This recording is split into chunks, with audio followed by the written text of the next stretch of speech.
I will call the meeting of the Mount Scottney School District Board to order at 6:38.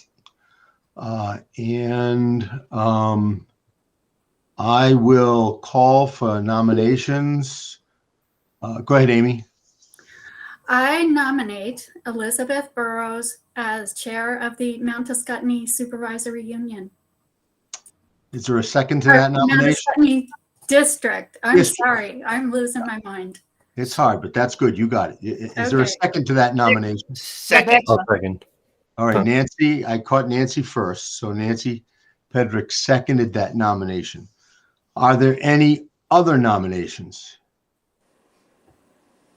Okay, hearing none. All those in favor of Elizabeth Burrows as chair of the Mount Scottney School District Board, I will go around and just do a roll call vote.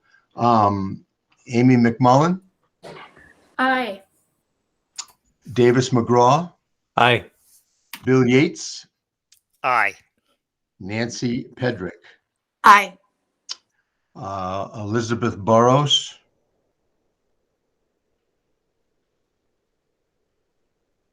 You can abstain. Aye. Yeah, that's good. It's kind of like, do I really want to do that to myself? And who did I forget? Did I forget somebody? Yes, Nancy? Rebecca. Rebecca, thank you. Rebecca. Aye. Aye. I think that's everybody, so it's unanimous. Congratulations, Elizabeth, for another term as chair of the Mount Scottney School District Board. And I did put the, I don't know if you were on, but I did put the agenda in the chat. You probably already have it, but if you want it, I can do it again. Do you want a copy of the agenda in the chat? Sometimes when you sign on late, you don't get everything that's in the chat. Would you mind? Well, I've got it right here, but if you wouldn't mind putting it in again. Yep, it's in the chat again for those who just signed on. And we can carry on with vice chair. It's all yours. I nominate Amy McMullen for vice chair. Do I hear a second for Amy McMullen for vice chair? Second.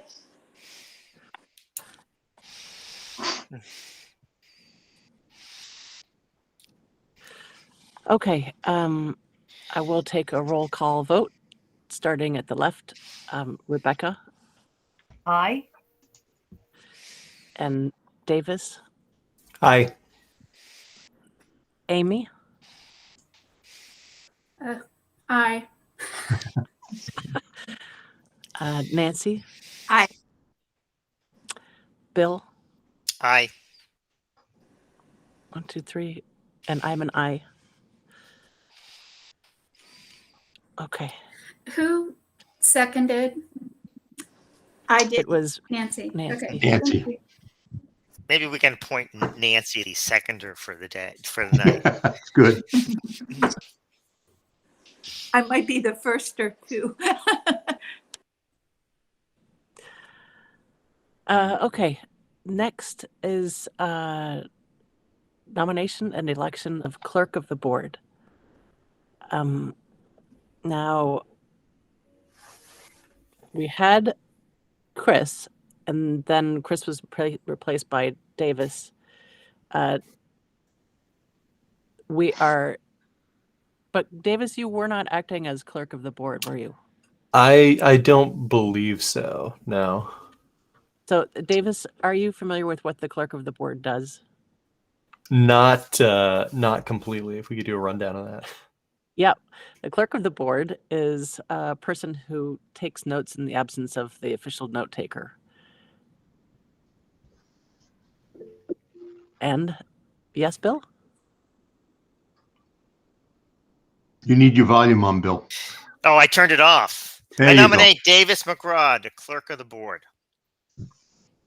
Davis, do you accept that nomination? Sure. It's a pretty low impact or low. I think I can handle that. Especially if we find somebody to take the notes. And Second. Okay. So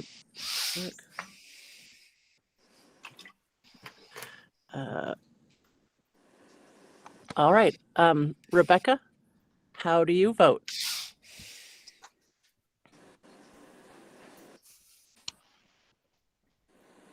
I'm Aye. sorry. I should have asked whether there were any other nominations. I apologize. Aye. I Uh, was are just there having other problems with my computer. Are there any other nominations for clerk of the board? Hearing none. Rebecca, how do you vote? Okay. Davis, how do you vote? Aye. Amy, how do you vote? Aye. Nancy, how do you vote? Aye. And Bill, how do you vote? Aye. And I am an aye. Oops. Congratulations, Davis. The next person is the signer of the manifest. I believe, Bill, who has done? does Bill do that? Yeah, that's Well, where I go in and sign the budgetary items, and I would be happy to continue with that. I nominate Okay. Bill. okay. Second. All right. And then let's see, Nancy. All right. Rebecca, are there any other nominations for signer of the manifest? Hearing none. Rebecca, how do you vote? Aye. And Davis, how do you vote? Aye. And Amy, how do you vote? Okay, Aye. and thank you. And Nancy, how do you vote? Aye. And Bill, how do you vote? Aye. And I am an aye. And so congratulations, Bill, on becoming the signer of the manifest. And the next one is, I seriously just misread this as nomination of backup singer. It's That's even better. nomination That's neat. Woo! of backup signer of the manifest. I'll take a nomination for the backup signer of the manifest. Who is still the backup manner? This is I- one of those things in which I think it's been Nancy. I think it's me Okay. too. Okay. Well, I'll take a nomination for the backup signer of the manifest. I mean, Nancy, are you willing to continue, or Yes. okay? I nominate Nancy Pedrick. Second. All right. Are there any other nominations for backup signer of the manifest? Hearing none. Rebecca, how do you vote? Aye. And Davis, how do you vote? Aye. And Amy, how do you vote? Aye. And Nancy, how do you vote? Aye. And Bill, how do you vote? Aye. And I am an aye. So that is congratulations, Nancy, on your returning to your role as backup signer of the manifest. And nomination of representative to the SU Bargaining Council. I will take a nomination for the SU Bargaining Council. Amy? I nominate And Bill this- Yates. Yeah, this is Amy, and I was going to say Bill Yates unless his plate is too full. Bill, how I do you am. feel about it? I would be honored to continue. So I will second since Nancy was Sorry. quick on the draw. Are there any other nominations for the representative to the Supervisory Union Bargaining Council? Hearing none. Rebecca Roisman, how do you vote? Aye. And Davis McGraw, how do you vote? Aye. And Amy McMullen, how do you vote? Aye. And Nancy Pedrick, how do you vote? Aye. And Bill Yates, how do you vote? Aye. And I am an aye. And thank you for doing that again, Bill. I think you'll have an easy year of it this year. Yeah, I hope so. All because of your own hard work. Good work. Designation of truant officer. That we have had Paul Favreau in the last couple of years.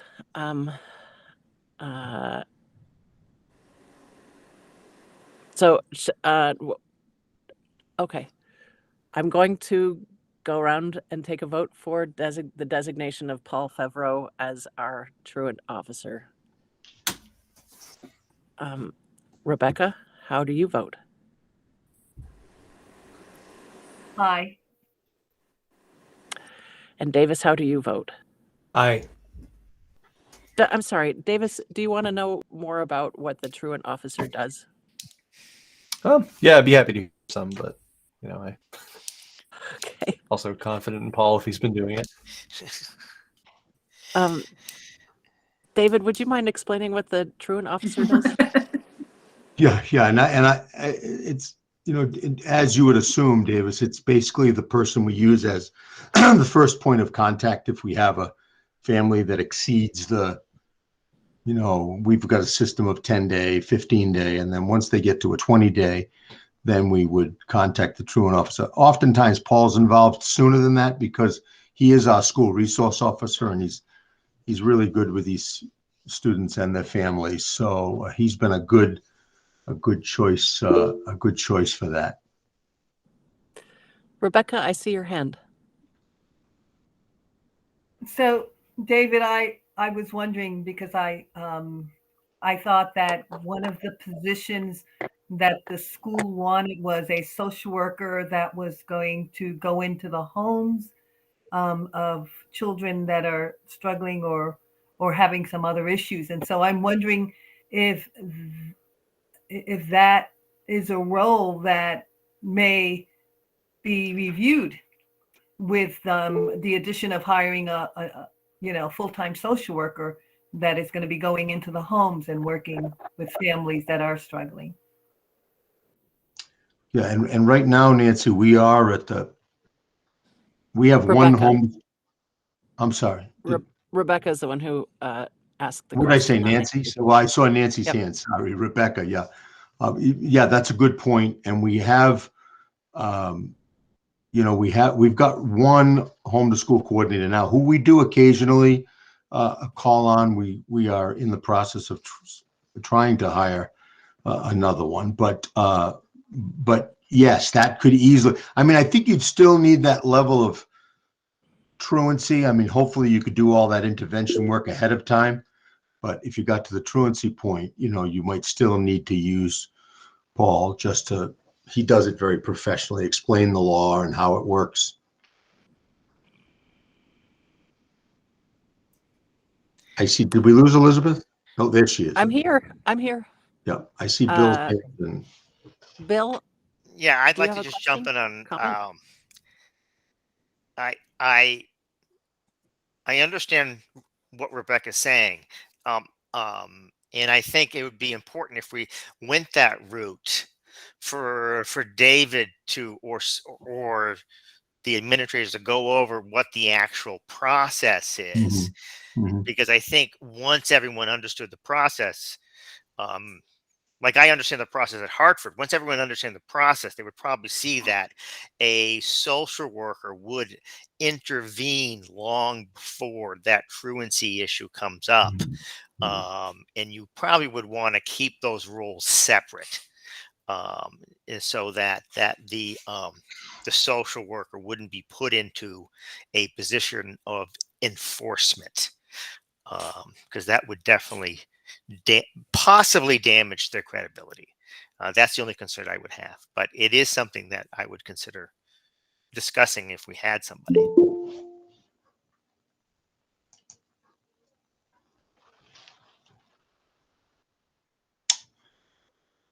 I think I saw Jennifer Aldridge's hand, but maybe it got answered. Yeah, I'm happy to just jump in there real quick.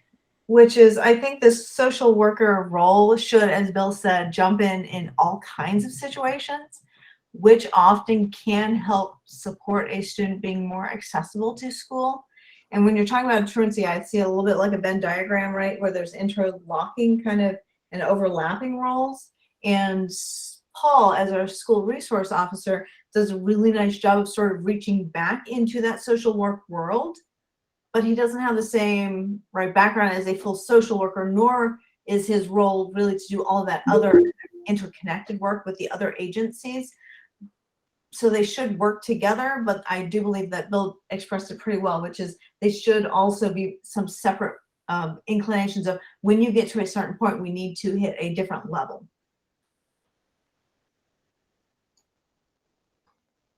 Elizabeth, I believe you were interjecting beforehand, but are muted. You're right, Bill. Thank you. Good eye. I was just saying, Jennifer, I saw your hand go up and down and back up. That was all I said. Are there any more questions or comments concerning the truant officer? I've got a question. When did it become truant officer and not truancy officer? That's a good question. That might have been a typo for all I know, but yeah, I don't think there was ever an official change. That's probably better. Is that more correct English? Truancy officer? Well, truant just means that truant is it doesn't matter. Yeah. That our officer is truant. Yeah, the It means the officer Yeah. is truant. Yeah, the truant officer. That's when we Yeah. use the social workers. Okay. We have not yet voted on the truant officer. No. Truancy officer. So, Rebecca Roisman, how do you vote? Aye. And Davis McGraw, how do you vote? Aye. And Amy McMullen, how do you vote? Aye. Bill Yates, how do you vote? Aye. And Nancy Pedrick, there you are. Aye. There you are. Sorry. Aye. Thank you, Nancy. And I am an aye. And so we move on to the designation of official newspapers, Valley News and Eagle Times. And haven't we, Yeah, the standard. the Vermont Standard? Yeah, I think we might have taken the standard out last year, but we don't have to. I mean, that's really up to all of you. I thought we also had the Vermont Digger. We did designate Vermont Digger, Yes. and that's right. And the Vermont Standard reports on West Windsor. They Yeah. don't do a whole lot with They don't Windsor. report on Windsor? No, Not a lot. no. Unless it's a big story that all of the papers do. But in terms of just reporting on what's happening in a village or something, they do for West Windsor, they don't for Windsor. Okay, well then let's not do the standard. And I feel like I'm forgetting. Although you've been interviewed and they've had articles written, you've been the source in the standard. I think they talk more. Well, I know they talked about the use of the prison, but are you just talking about school board news, Amy? Correct. Okay. Or even just regular news of what's happening in the town of Windsor. It's not covered a whole lot by the Vermont Standard.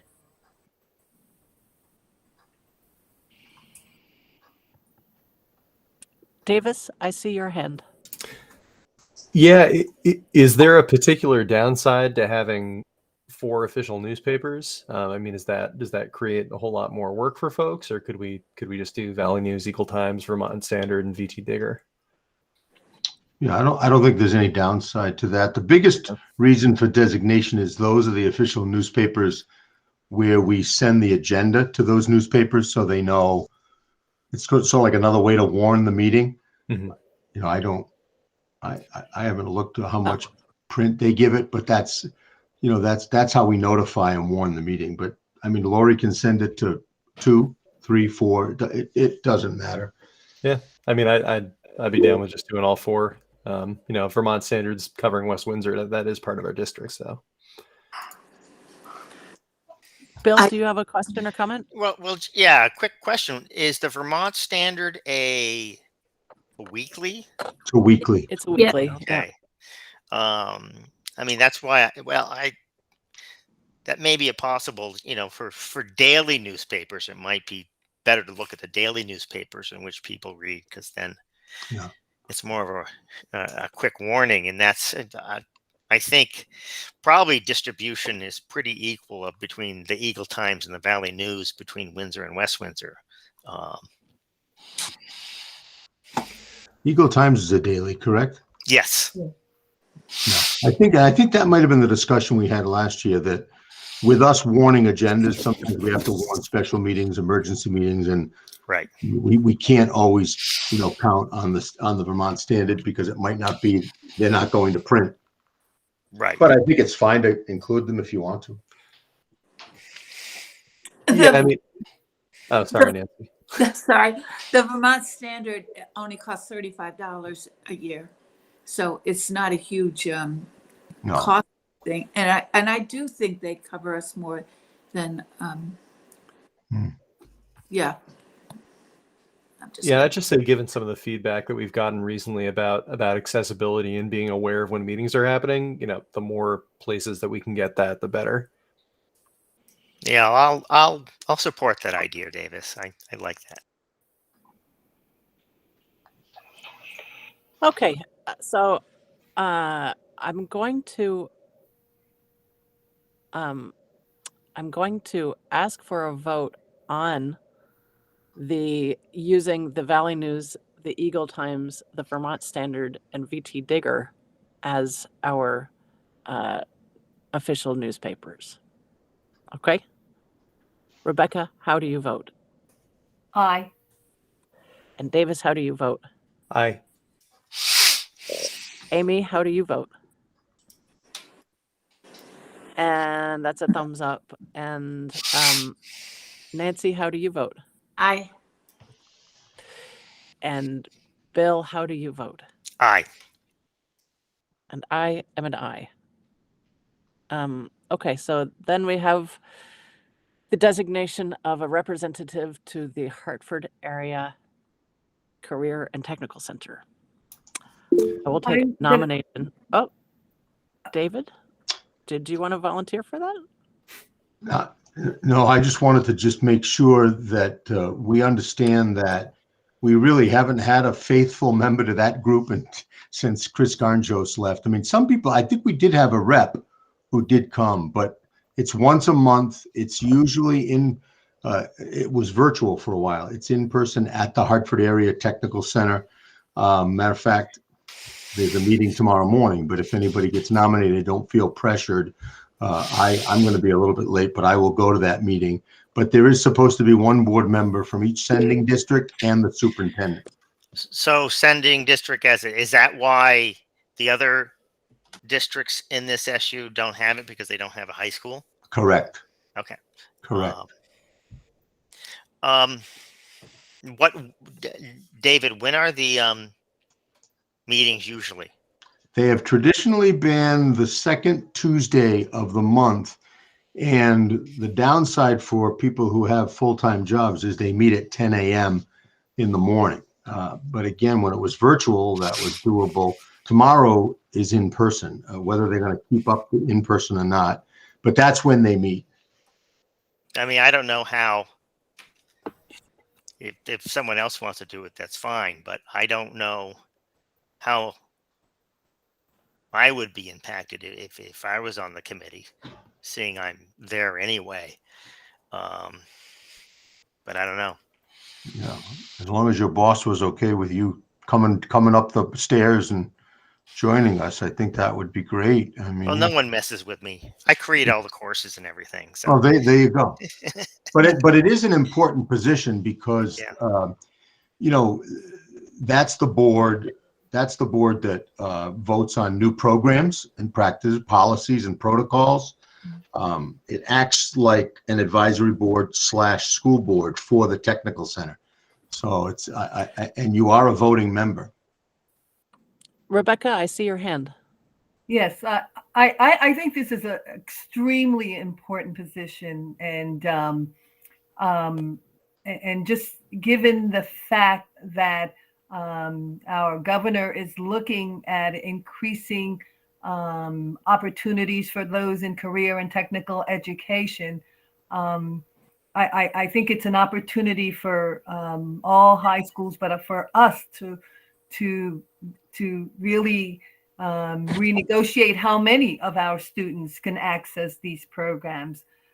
Unlike in the past, I know that there's normally a limit on how many students can get in. But I think it's an extremely important position, and I would hope that whoever does get nominated just realizes that it's a very important position that we need to, as a community, pay attention to, because not all of our students are going to go to college and can afford to go to college. And so I think it's really an important position, and whoever does take it on realizes how important it is. Amy, I saw your hand. No, I have lowered it. I was just going to describe how the meetings usually run. I was the rep for about, probably 4 years. And yeah, it's probably different now because there's a different director. Okay. Bill, did you have a question or comment? Yeah, I think one of my goals is I would really like to see Windsor High School sending, similar to Lebanon High School and Monadnock as well. I like to see that level of participation, because I think it's a great opportunity for our students to get a different look at some things that are going on. And I've worked closely with the new director, and I think she's done a great job. And I like the direction they're going in. And the other thing too, I think that I agree with everything everybody said. And to Rebecca's point, I think probably the only thing I would say differently than Rebecca said it is there are different pathways to post-secondary education. And because I would say 60 to 70% of the kids at the technical center go on to either a 2 or 4 year school. So it's not like that's a terminal degree. So, but I think getting kids there, and I think Colleen and Kate would tell you, our numbers have increased over the last couple of years. And I think we're really working to have that happen. But it is a critical position. Rebecca, I see your hand. I do want to just comment that I know that Davis did indicate some sort of interest in knowing a little bit more about the position. And so before just moving on, I just thought, I don't know if it's even possible based on the fact that he does have other responsibilities. Like a job. Yeah, no, I recognize how important the program is, and I would love to take more part in it. But yeah, the 10 a.m. meetings are not something I'm going to be able to pull off. So if seems like Bill's got some vision there, and if he's able to make those meetings consistently, I think that'd be a good choice. Well, unless Rebecca, you want to take it on. Is that something that? No. Okay. I just figured, I remember Davis asking a little bit more about it. Yeah. And I just think that I'm really glad to hear your vision, but because I do think it's a critical position. And so, I'd be happy with either of you. Right. But Rebecca, if it's something you're interested in, I'm not saying I don't want to do it, but I already have significant influence over the technical center. And so if someone else wants to get involved, I think that would be a great idea. I'm not interested. Okay. Thank you. Yeah. Okay, Bill, are you interested? I am, but I I may have to bow out if it's going to be a problem for Tom. If it's not something that he wants me to take on during my actual workday. But I don't foresee it as being an issue. Okay. Seeing it's only once a month. All right. Let's take a vote on it. Okay. And then if it doesn't work out, we can always come back and vote again. But for right now, Rebecca, how do you vote? Aye. And Davis, how do you vote? Aye. And Amy, how do you vote? Aye. Nancy, how do you vote? Aye. And Bill, how do you vote? Aye. And I am an aye. And now we are at the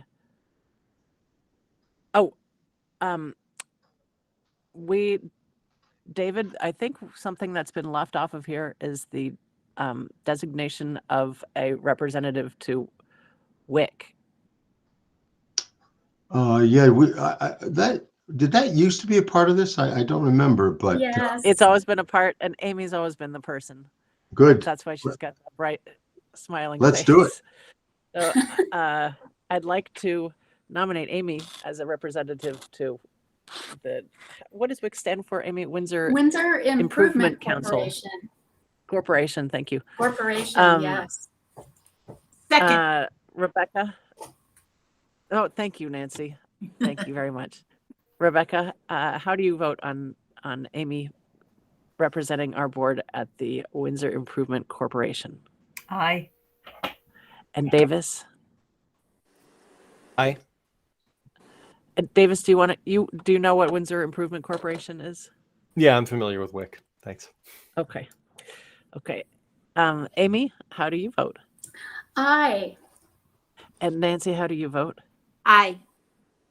Bill, how do you vote? Aye. And I am an aye. And let's see. Now we are at the establishment of regular time, place. We're going to get through the next 3 in the next 5 minutes. Establishment of regular time, place, and date of monthly meeting. I think it should say. I think it should say day, not date. Yes. Yeah, day, right. We've Bill? been, I've enjoyed. I haven't really enjoyed, but I think the day we have has been working out, and so I would like to continue status quo. I Amy personally. seconds. I personally appreciate that it's on Monday, and I appreciate the time that it's at, but it is always concurrent with our select board. Mhm. And I wondered whether there was another Monday in the month that we could. I don't know that there is, but if there was another Monday in the month that we could avail ourselves to.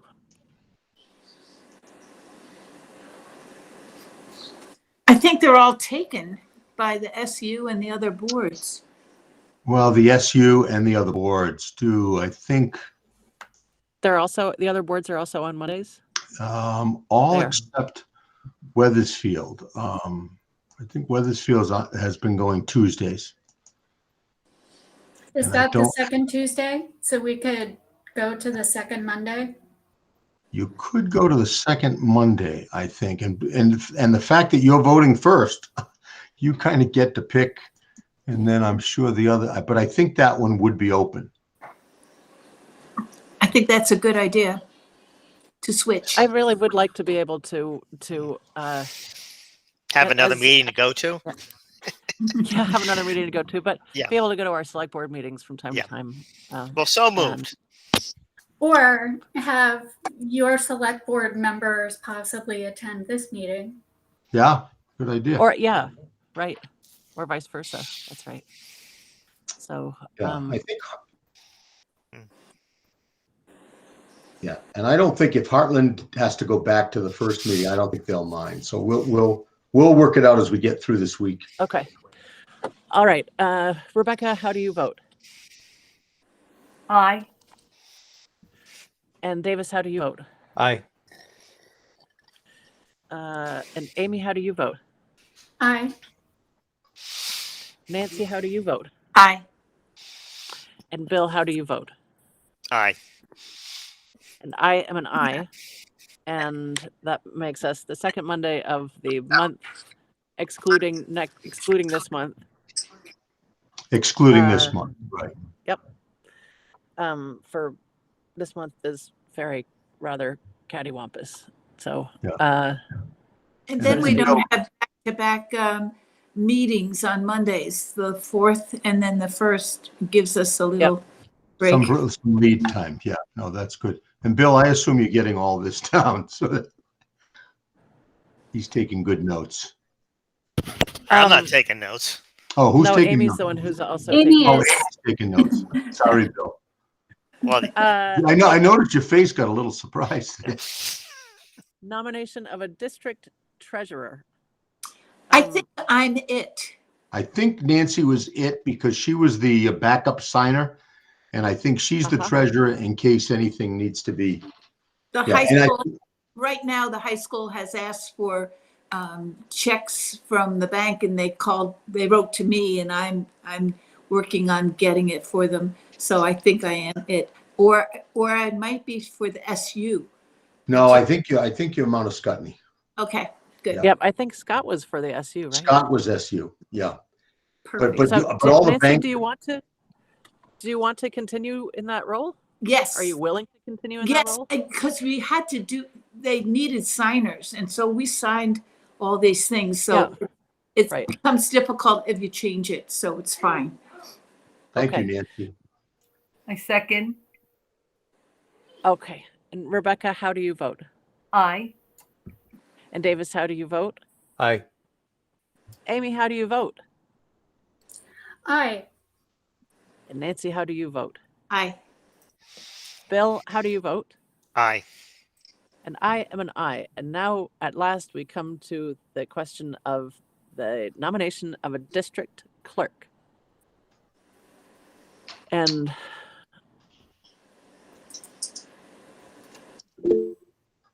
didn't we already do clerk? We did. No, that's the clerk of the Elizabeth, board this versus is the district clerk. Okay. District clerk is a different animal. Yes. Okay. I was going to ask how they are different. Yeah. Would somebody like to explain what the difference is? Yes, I would love to. So the district clerk is the person who assists in the election process, as well as keeps the minutes at our annual meeting.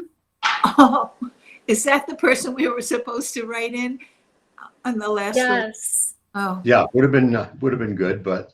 Yeah. Who And speaking, okay, just a moment. Speaking of writing in, Nancy, you did get about 10 write-ins for treasurer. So Really? you did. Look at that, huh? Oh. But there were not enough write-ins for district clerk, correct? Amy? There was no one person who got more than 5 because we're 2 towns. To have it be an official write-in, the person would have needed at least 60. So you get to a point. And also, I wonder, we could probably tonight also do the moderator of the town meeting. That's possible too. But go ahead, Elizabeth. Well, is there anybody who would like to be the district clerk? It's a once a year responsibility. Yes, and you have the grateful assistance of the Windsor town clerk, who does all the ballot preparation and maintains the voting tabulator. Elizabeth because I know that in terms of taking minutes for our annual meeting, Amy Yates did an incredible job. I don't know whether or not. She really did. So if she'd be willing, I mean, I haven't talked to her, but I got the sense that she wouldn't mind continuing in that role. It always helps if it's the same person. It's true, although that's only half of the responsibility. Yeah, we'd have to find out whether or not she'd be willing, yeah. Davis? Yeah, for this position where it isn't necessarily a board member and it's probably a non-board member, we don't have to appoint this tonight, right? We can wait until we find We out can somebody wait. wants to do it, correct? Okay. That is great. I say that we should wait until we find till we ask around and find somebody who. Yeah. And I Yeah, think right. it would be helpful if names were put on that ballot. That's the second year in a row that Yeah. Yeah. who knew what to write in. Well, you know, the truth is, should we stay pretty good with in-person meetings? I mean, that we do have an article, or we amended our articles to say that you could, at the annual meeting, appoint your clerk and appoint your moderator. The problem is we had no way of checking in the virtual voters, so that's why it had to go in as a write-in. Oh. But you probably will be okay next year to appoint right from the floor. Okay. I'm going to do a voice vote on this matter. All those in favor of waiting on the nomination of the district clerk, please unmute yourselves and indicate by saying aye. Aye. I Thank you. Changes and additions to the agenda. Are there any changes? I don't have any. I have one change, and that is moving the Jedi update to the top of the items of discussion instead of leaving it at the bottom. Nancy? I noticed that I cannot find the minutes. I believe, was it February 7th? I cannot find those meeting minutes, so I don't know if anybody else got them. I only got the agenda. I'll put those in the chat. Okay. They did, Okay. I'm just assuming they did go out, but let me put them in the chat. Thanks. They came in the email with the agenda. Huh. Bill, I see your hand. I'm wondering if the COVID update is the only thing within the superintendent's report, if we could keep that unusually short, because I imagine that it'll be hashed out in public participation, and the simple fact that we're going to address that at the SU meeting on. Yeah. My reference was very short. It was just basically what you just said, Bill. You know, that we are, we're going to get through our appointments to SU. And by the way, for the viewing public, most boards have to appoint the SU members during the reorganization, but all of the board members for the Mount Scottney School District by design are on the SU board. So we don't have to appoint board members. But no, it was going to be very short. That's why I was going to suggest to Elizabeth that if there are people that have some comments that they would like to give their SU reps, which is basically this board, I would do it under public participation, and it doesn't, we could do that. Yep. Right now we're on the minutes, however. Okay, so Nancy, you haven't had a chance to look at the minutes. Has No. anybody else had a chance to look at the minutes? Yes, I have. Okay. Yes, I have. And I put a Okay. motion to accept the minutes. Okay, thank you. And I'll take a second. Amy seconds. Okay. And all those in favor of accepting the minutes, I'm going to take a voice vote. Please say aye. Aye. Aye. Aye. Aye. And Nancy, are you trying to say something? Are you abstaining? Yeah. Okay. And so we have 5 ayes and 1 abstention. Moving on to the public participation section of this meeting. Let me read my short thing here. Public comment is not legally required, but we believe it is crucial for us to hear from community members about their concerns over issues. Through these meetings, our board models for our students how to conduct public discourse and that the board and members of our community can approach controversial issues in a civil and constructive manner and can demonstrate mutual respect. Having said that, please note that the board is here to listen. The public comment period is not designed for discussion. Okay. Are there any members of the public who would like to address the board? Nancy, I see your hand. No. Ms. Zalazek, would you like to address the board? Yes.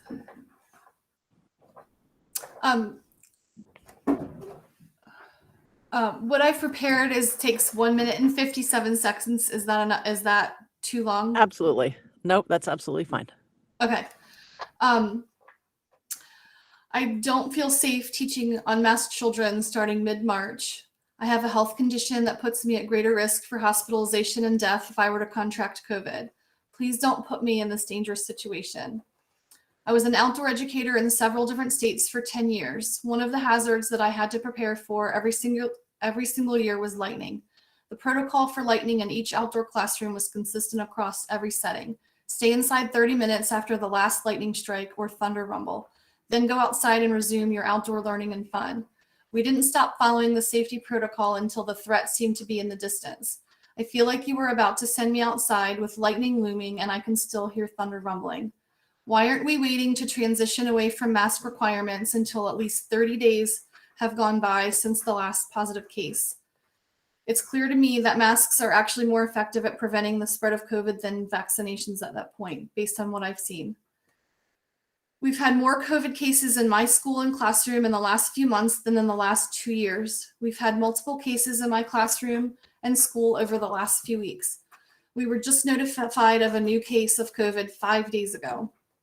It feels like very poor timing to tell me that I am likely about to be required to teach unmasked children. 2 of my teacher friends in my home state of Maryland went from March 2020 to February 2022 without having COVID. Their school relinquished mask rules on Monday, February 28th. The following Friday, March 4th, they both tested positive with COVID. They are dedicated caring teachers, and their school system has failed to provide them with safe working conditions. Please let us learn from their story and consider waiting at least 30 days since the last positive case before eliminating mask requirements. Imploringly, Julia Zalzak, 2nd grade teacher, Albert Bridge School.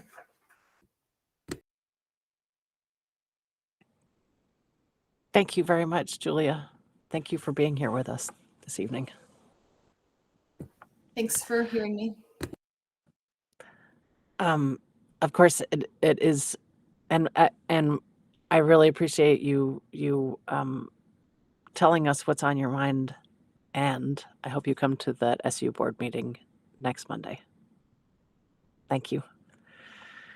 Is there anybody else who has a question or comment for the board?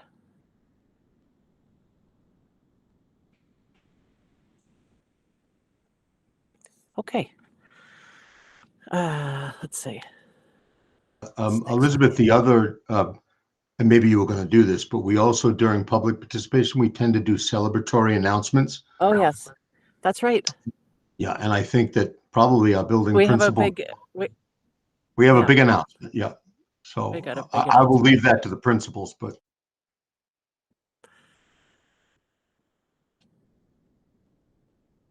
would either of the principal or any of the principals like to make a big announcement?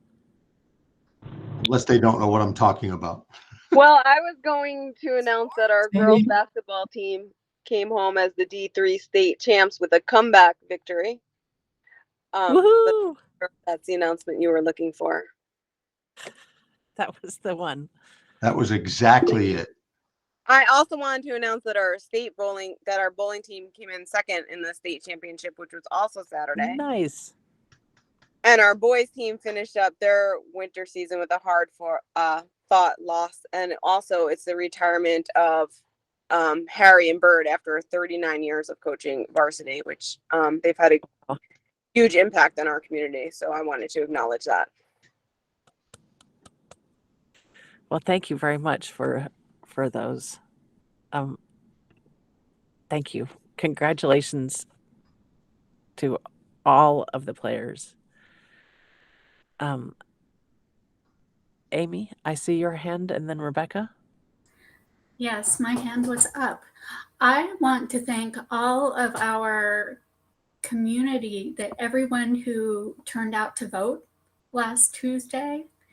And thank you very much for supporting our budget, supporting our schools, teachers, and all of the children of our greater communities. And at least in Windsor, everyone came, everyone who did come to vote, they were very, it was just a great day. So yeah, thank you, everyone. Thank you, Amy. Well said. Rebecca? I want to piggyback on that, Amy. I just felt on that day community, and it was just it was just really a very pleasurable experience. But what I did want to say, the other thing I wanted to comment was on the fact that Harry Ledoux is retiring, and he has been involved in our school programs for, I think Kate mentioned, whatever, 37 years. It's just been a really long time. And I just don't know if the school is planning on doing anything to just honor him, but it will be well worth it, because he has really left it all on the floor for this community and for our students. So I want to just say thank you, Harry, and yeah, congrats to the students. Job well done. Thank you, Rebecca. Colleen, I see your hand. Just a small correction. Kate shared that our bowling team on Saturday was second place. That's not quite correct. I don't want to take anything away from the other teams, but we started as 8 teams in the state championships, and they play Baker style. Then they go to 4 teams and then 2. We did lose in the first round. It felt like a very tough game because it's best out of 7, and it was 3-3, and our team lost by 1 spare. But we did get to honor our senior Patrick Kelly as the second highest bowler in the state. And we also got to honor Avery Bean, the 3rd highest bowler in the sophomore class in the state. And we also got to honor one of our young ladies on the team who is a member-to-member student from Springfield. Her name is Alyssa, and I am forgetting her last name at the moment. And she is the 2nd bowler in the state for the freshmen for our team. So just a little correction, but it felt like 2nd place. Yeah. Thank you, Colleen. And I also want to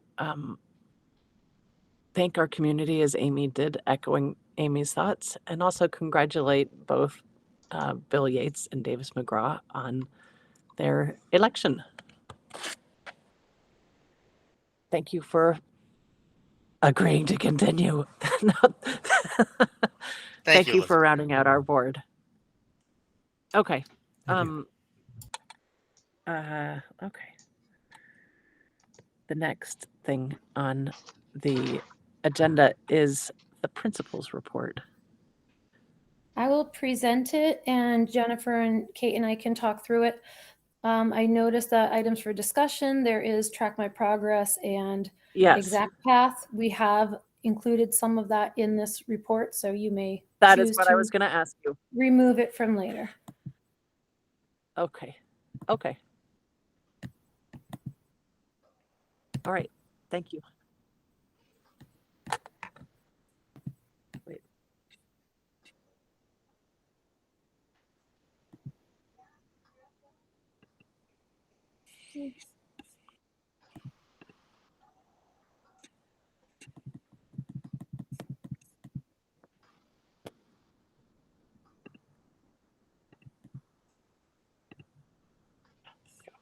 So Jennifer, Kate, and I have the March 2022 principals report, some of the work we've done in the last month, some highlights.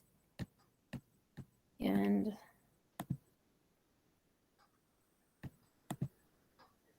we have some of the winter sports and senior games, which you've already made announcements, assessments and deep dives, what that looked like for our SU, as many of the grade level pods got together to look at some of the data together with Track My Progress and Exact Path data. And Davis asked to hear a little bit about our interventions from last meeting. So including some of the things like win time, what I need now time, the high school academic support staff, our regular freshman, sophomore, junior, senior advisors, and our multi-tiered system of support plan, our MTSS team, and the work that they do. Next. Jennifer. I'll take the next page, which is just some exciting things, fun things that are happening in Albert Bridge. So our winter sports is kind of coming to an end, sadly, but we've had a fantastic year of some ice skating, which some of our kids have gotten on the ice and some of the adults on the ice for the first time in their lives. Pretty exciting. And other kids who have been able to kind of cruise across the ice. We've been able to collaborate with Ascutney Outdoors, as has the Windsor schools, to go up and do skiing, which we've had a beautiful day of skiing. And then last Friday, we were able to take advantage of the willingness of them to do some outdoor tubing, which, although every muscle in my body still hurts, it was a fantastic day right for us right in our backyard. We're trying to make a real good push for literacy with multiple approaches.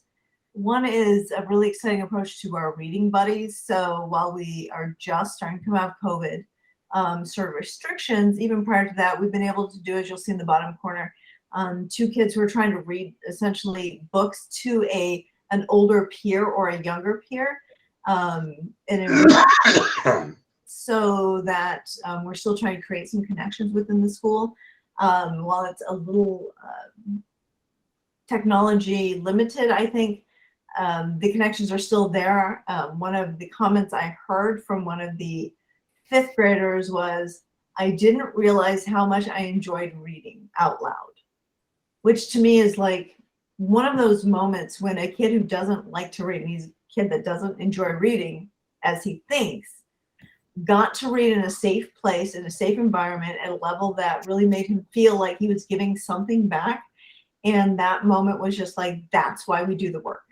So that was just one of those beautiful moments for me of what a great opportunity for our students to show their own learning to others. So pretty exciting work there. We're also heading into the Red Clover era, which I'm sure Windsor is doing as well, which is across the state of Vermont. They put a certain amount of books out there, picture books, that you read with your class, and then kids get to vote on what their favorite book was, and they send it out to the state. And then there's a Red Clover award that goes on. So that's really fun, a lot of fun. Going alongside with the idea of students teaching students, which is a part of the Leader in Me approach, is that everybody has genius and we all should be leaders in some way. We've been doing a lot of work with, just like, for example, 5th graders teaching 6th graders teaching 5th graders math. And just watching that process is really exciting. Cannot wait for you as community members to be able to walk in the doors and see this work, because it's really exciting when you see the kids getting excited about their own learning. We just finished up Black History Month. Our big wall in the center of the building is just plastered with some really exciting stuff. And we've had teachers and support staff working together to share some of the just the awe-inspiring stories of some of our colleagues, some of our Americans across the country over a period of time, who have really contributed to changing the culture and better understanding things that revolve around oppression and courage. So pretty exciting. Again, I wish you guys could be in the schools, but it's a really fantastic month of some really good learning. On a little less heavy note, although some schools certainly have had challenges with mascots. For those of you who don't know, in the past, Albert British School was the Marauders, which we weren't so crazy about sort of putting it out there as a school, because the image and the idea behind a marauder is kind of an old-fashioned idea of power. And we, as a school last year, were really trying to move, and we had been for a while, trying to move to a new mascot. So last year what happened is we asked kids to vote, create, first of all, ideas of possible mascots that we might actually see. So connecting with our place-based world in our community, we created a list of 5 different mascots. Kids got to vote on it. And I just wanted to unveil for you the latest, the image that we got. We put it out for somebody to create an artistic rendition, and it's super cute. So I just want to share that. Super fun. And that's what we've got for Albert Bridge. Thanks, Jen. Next one. Kate, you want to chime in? Sure. So we have a lot going on around Windsor. We are excited to have K4 back in the cafeteria for hot breakfast on Wednesdays. And the kitchen staff has been remarkable. The hardest part of the transitioning back is the switching of the schedules, because we have a pretty tight cafeteria schedule.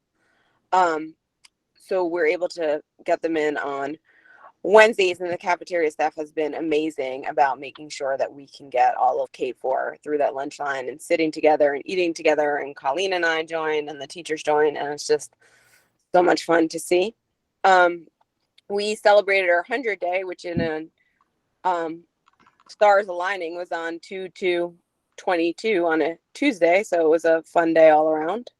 And we're getting back outside for lots of Paradise Park visits. Many of our kindergartners dressed up as 100-year-old people on the 100th day. Very fun.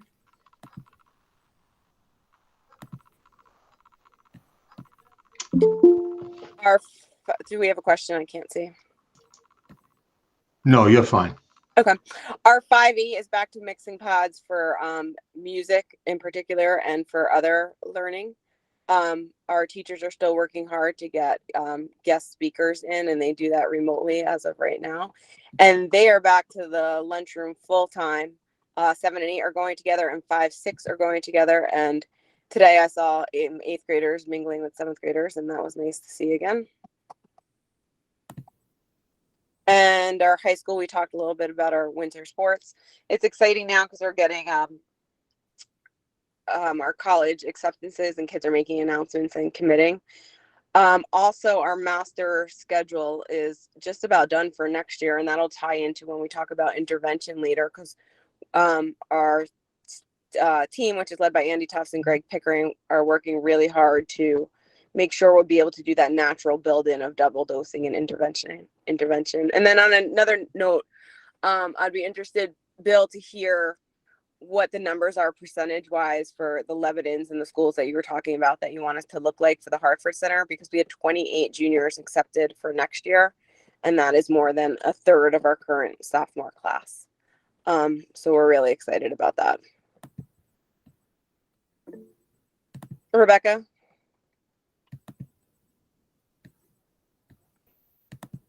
I just, Kate, I just wanted to know when you were going to have senior capstones for your students that attend the Career Technical Education Center.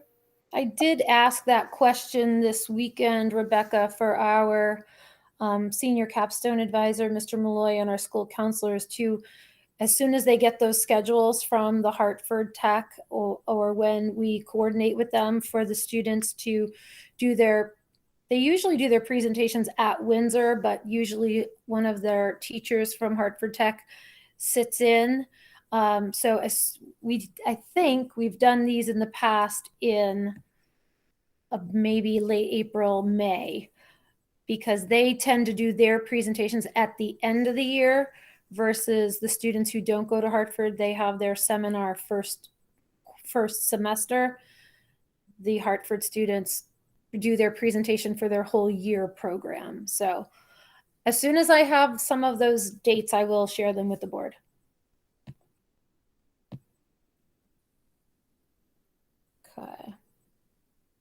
Let me go to the next slide.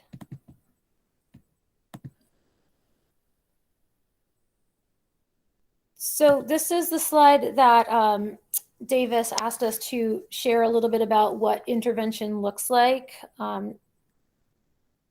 Kate, you were talking to some of the teachers today about this. Yep. So I kind of broke it down into the levels that we break down to naturally. So the K4, so the students were assessed using F&P, Exact Path, and Track My Progress. And then they create skills. They create groups based on the skill. So I've seen it in action in the first grade. So Julie and Amber, I think Amber's on here, so she can jump in, correct me if I'm wrong.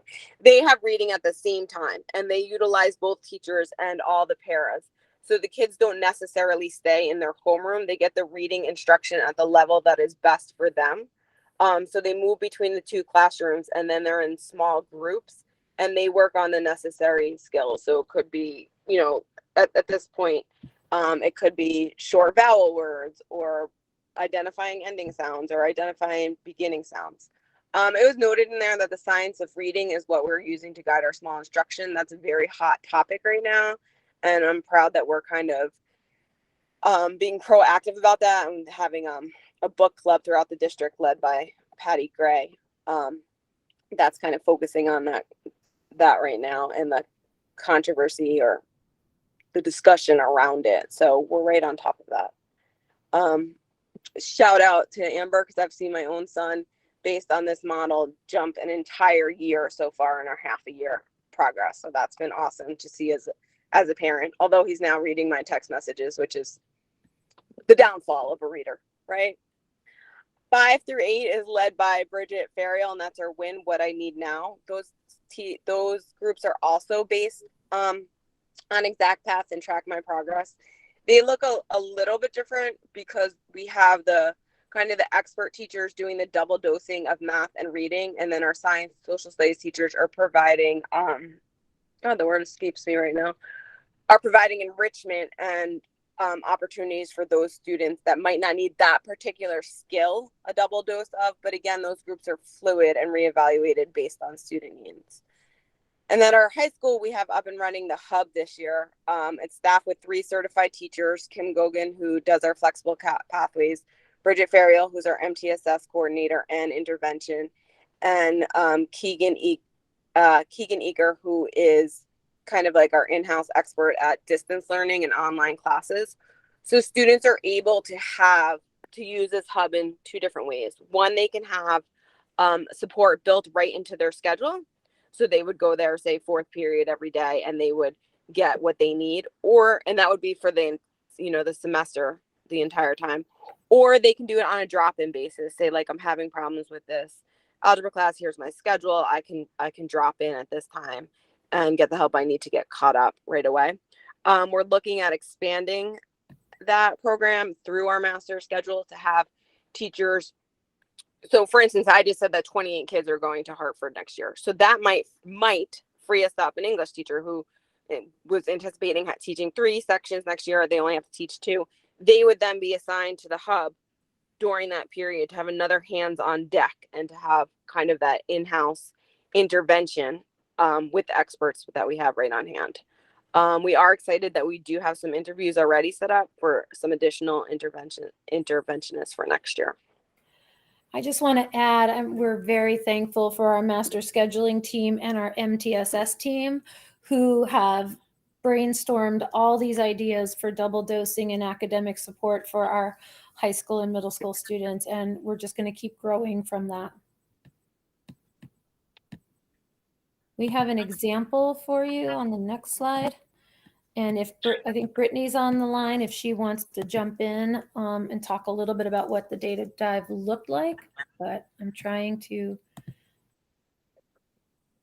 click on the example. Yeah, I can definitely jump in, Colleen. It looks like there are 2 hands raised, though, so I don't know if I'll leave that up to Elizabeth, though, if it's a good time for their questions.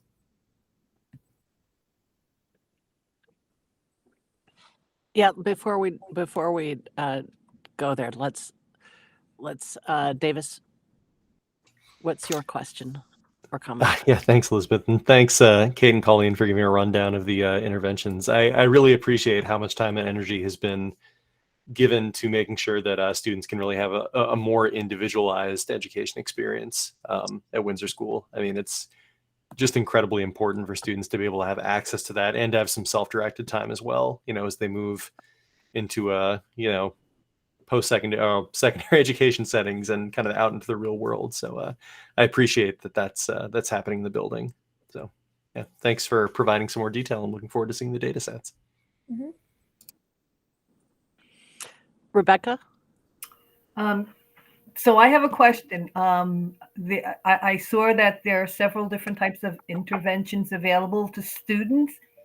And what I would like to know is, are students familiar with the terminologies that you're using? Hub, do they know to seek out these services because this is what they need, or is this something that is identified in a conversation with one of their counselors? What I'm just thinking is that if parents are hearing this and they know that these interventions are available in the school, and Kate, you spoke to the fact that you saw it played out with your own child, but you're an administrator, but other parents may not know what that looks like. So I'm just wondering if the language that's being used is flowing where parents know. I suspect they may know about it, but students also know if they're having that conversation with parents at home. So the term academic support for the high school, for some of them, like Kate said, it's in their schedule. So parents are aware when it's in their schedule. They might not be as familiar with the word hub, but just about every high school student and middle school student know this fishbowl in the center of the building is really hopping and pretty cool looking, and that they know it's not a library anymore and they want to figure out how to get there. So our 10th, 11th, and 12th graders are very familiar with it. And like I said, it's on their schedule. So parents are aware when a student has academic support. The drop-in piece would be teachers making those referrals using our MTSS team and following the steps of where we put in universal supports and where do they need a little extra help. And the teachers, their advisors would get them to the hub if that was a need for them. I have a question. How does that, I apologize for my computer dinging. My son is texting me, asking me where the remote is, even though I'm in Montpelier. How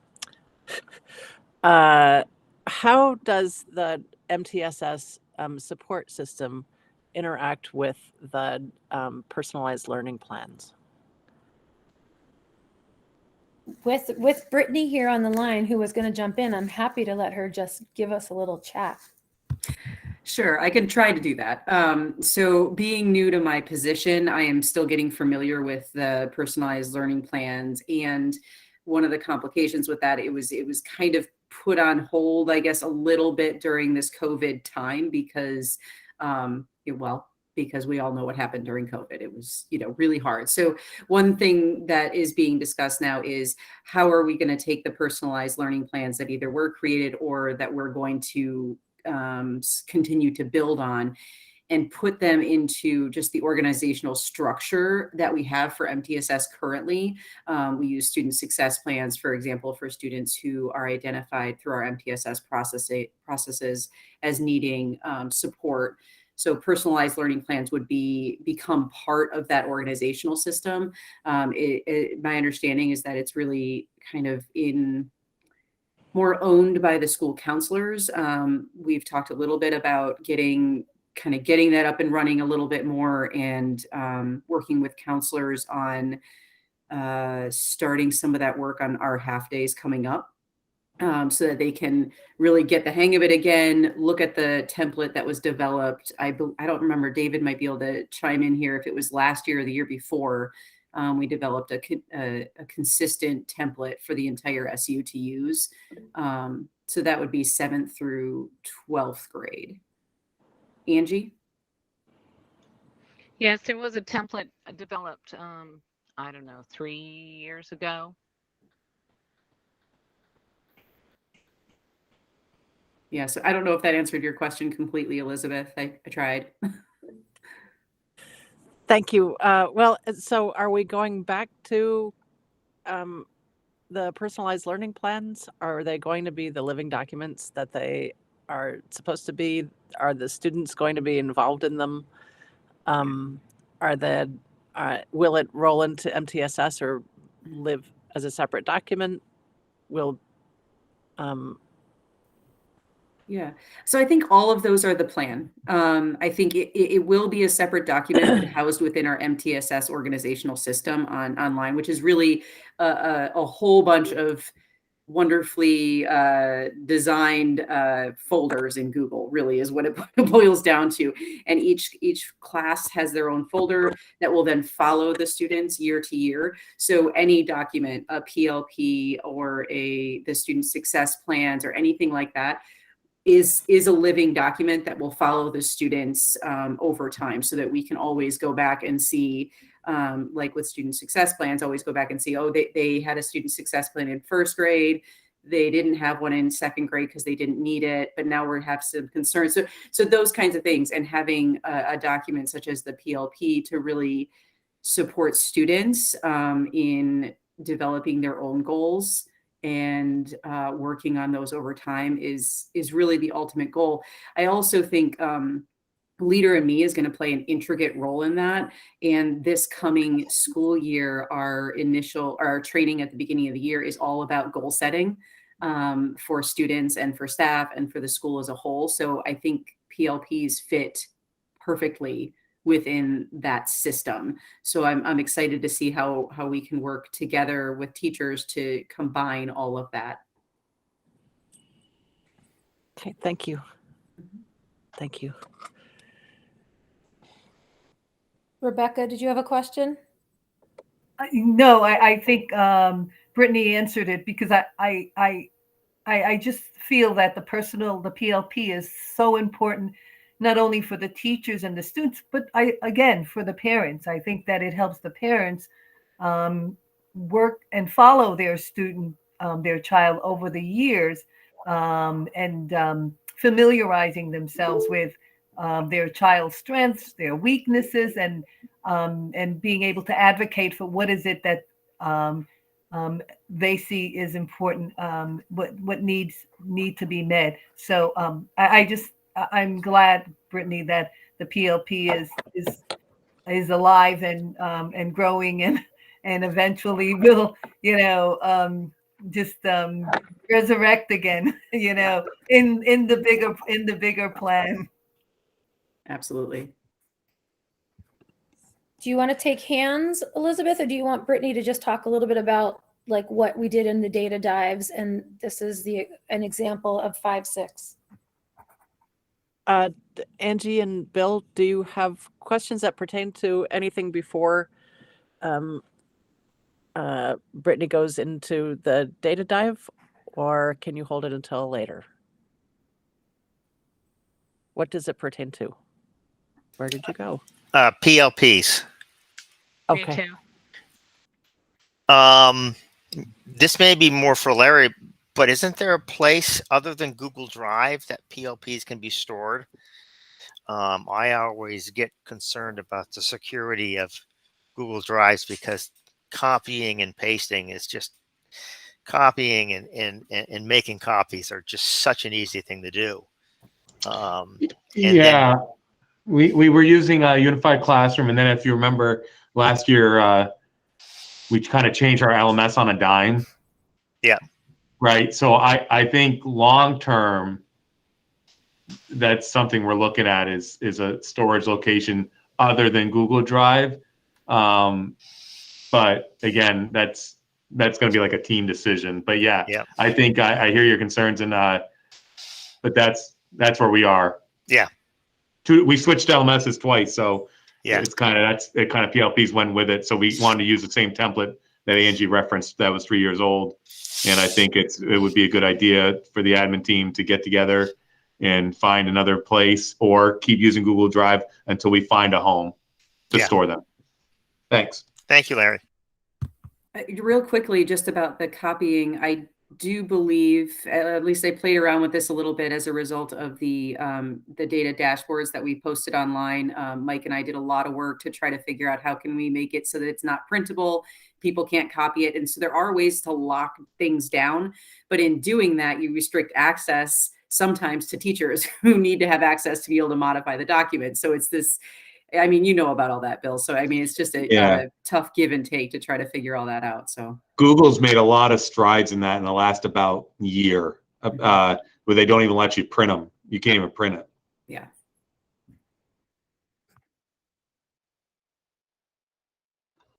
So what I wanted to say is that personalized learning plans, I think, came with the 2014 version of EQS, the Education Quality Standards, and the challenge with them, which I'm actually quite pleased to hear that MTSS is picking up and giving attention to this, is building a system around their use, because they are required in grade 7 and up. And also the work has fallen to our school counselors, who, as you know, are some of our busiest employees in the school. And so because of that, I think their widespread use has been stilted. And so hopefully making the PLP part of the MTSS system will help get that out from under the school counselor and into the work of advisors, and how a student can actually own their PLP. So I think across the supervisory union, the use of PLP has not been consistent.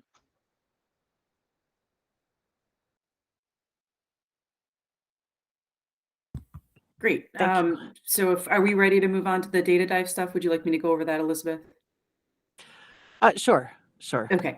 So I won't take much time because I know we're moving on, but this, actually one of our teachers at Heartland created this kind of template, if you will, to help organize some of the data to make it easier to have discussions at each pod level.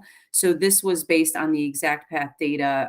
What we did is we gave an example. We asked teachers to kind of go through the data. It was a really great way for them to get familiar with the system and pulling out information. The purpose of the data dive was really about setting class or pod level goals, where you might have one particular goal and everybody on the team, even related art staff, have a focus on that goal over the next couple months until we do another data dive. The way this is organized, so for 5th grade, the LPEG is really talking about the grade level that the student performed at for each individual category. So in math, there are 5 categories. In ELA, there were 5 as well. Oh, I'm sorry, there are 6 for ELA. And so they divided the students up into different categories, and then we're able to target, okay, a majority of our students are low in this one particular area, so we're gonna really focus in on that particular area. We know that using one data measure isn't the best way to go. So this was a way to get us, okay, we're going to hone in on this, and then we're going to look at other data sources such as Track My Progress or FMP or even classroom measures to either validate or find out a little bit more about what's might be going on in the classroom. What have we missed? What standards might we not have gotten to yet that would have resulted in this score? I don't know do you have the bottom part of this sheet as well, Colleen? Are you able to scroll down or no?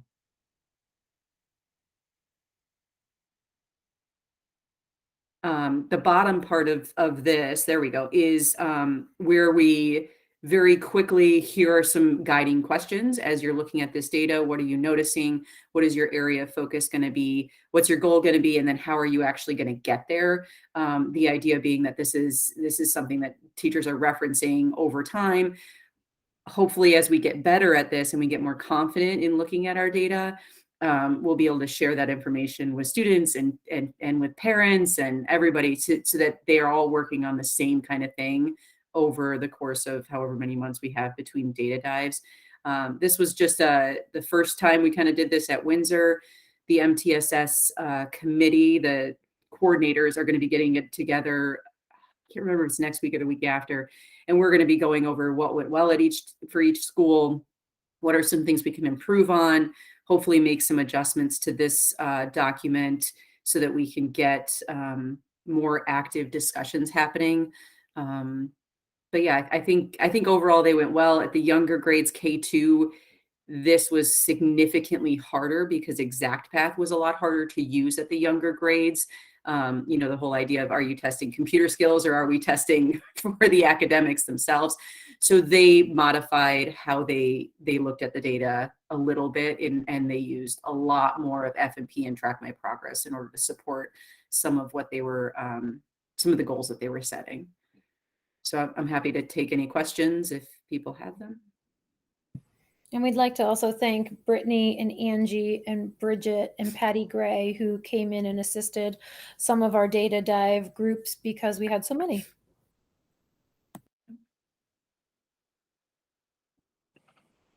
Thank you. Rebecca, I see your hand.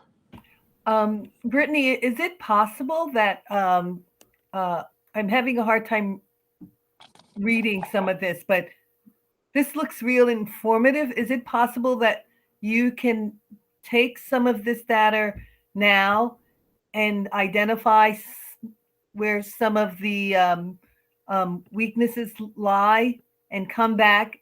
I don't know how much longer later, and say, these are some of the problems that we saw, and through interventions, these are some of the results, 2 months later or 1 month later. So maybe, and you can tell me if I'm kind of getting at what you'd like. What we could do is ask teachers to take their goals from here, and we can compile a list of what the goals were and come up with the commonalities that way. That way we're really staying goal focused, and hopefully I haven't reviewed every single one from every single school yet, but hopefully they're measurable. And so then we can really have some very good, where are we at and what are we going to look for when we do this again? When we do this again, yeah, definitely. I think I think looking at that, and then if we're using Track My Progress, there's a lot of alignment there in terms of the skill areas. So either way, we can definitely find out what the progress is for each goal. So I can see if I can compile that for you. Thank you. Mm-hmm. Does anybody else have any questions or comments? That is our principal's report. Thank you. That was a great report. Thank you all. Thank you, Brittany. Thank you, Kate and Colleen and Jennifer. Okay. The next item is David Baker's superintendent report. Right, and just in the interest of time, I noticed that we're at 8:06, but I did have a little PowerPoint, but I'm just going to verbally work off that PowerPoint and give you the COVID update so that you've got it. It's really, as I said earlier, it's very brief and nothing that we haven't already all talked about. So the masking protocol discussion is set for, and decision is set for the SU meeting, which is the evening of March 14th. We are collecting some data right now. I did send out some of the preliminary results. We closed most of the surveys and polls for staff, students, and parents on Friday. I think we might have been collecting still some student data today, but we'll have that ready to go.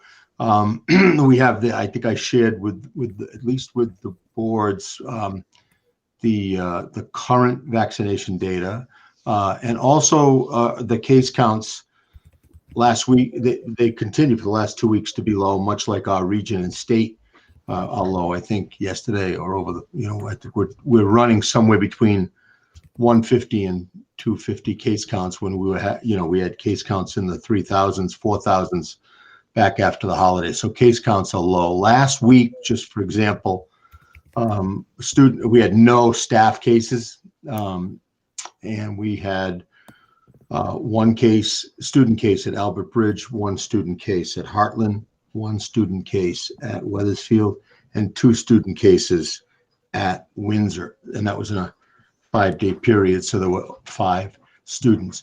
We were having student-wise at the peak, sometimes upwards to 30, 40 positive cases on the part of students. So we've seen the same dramatic shift as the state is seeing. We're slowly, as you heard Kate explain, and Jen and Colleen, we're slowly getting students less restricted, cafeteria, performances, cross-pod work, in-person, trying to do a little bit more in-person work. And I think, and we just met with the administrative team and the COVID task force last week, and the administrative team today. We want to begin to open up the buildings, but we want to get through this period of time and just continue to focus on those case counts, and also just get good direction from the SU board on Monday. So stay tuned, and I think it'll be a very important meeting, and we'll give you as much of the data as we can. The other thing we're doing is we're going to be calling some of our districts who got out a little early, especially in New Hampshire, who've had optional mask protocols for at least the last week or 2. We're going to call them and see if they've seen any increase in cases or spike in cases. Right now, our region, is the CDC has this new rubric they use, and we're in the medium to low risk. So I think we've all been following that as we go through this. We'll still, last but not least, we'll still continue to use, whether we're a mask, whether the masks are optional or not. I mean, we're still going to continue to use the positive case protocols, because that has worked for us. And what that means is if we do have a positive case, then, whether it's a student or staff, they'll have the 5 days of quarantining. They'll need 2 consecutive days of negative tests, and then they can come back for the final 5 days, which would be, let's say they test negative on day 4 and 5. They can come back for the last 5 days of that incubation period, as long as they stay masked. If the parents don't want them to be masked, then they'll have to stay out for the full 10 days of quarantine. We'll still be offering antigen tests to anybody who is considered a close contact in that classroom. We're still going to use our robocalls and announcements, at least for a while, to just keep it safe. And I'll go over some of this with the SU board on Monday. But again, hats off to the principals, the staff, and our protocols. We've got a real system for how we do this, and the nurses and the administrators have it down to a science.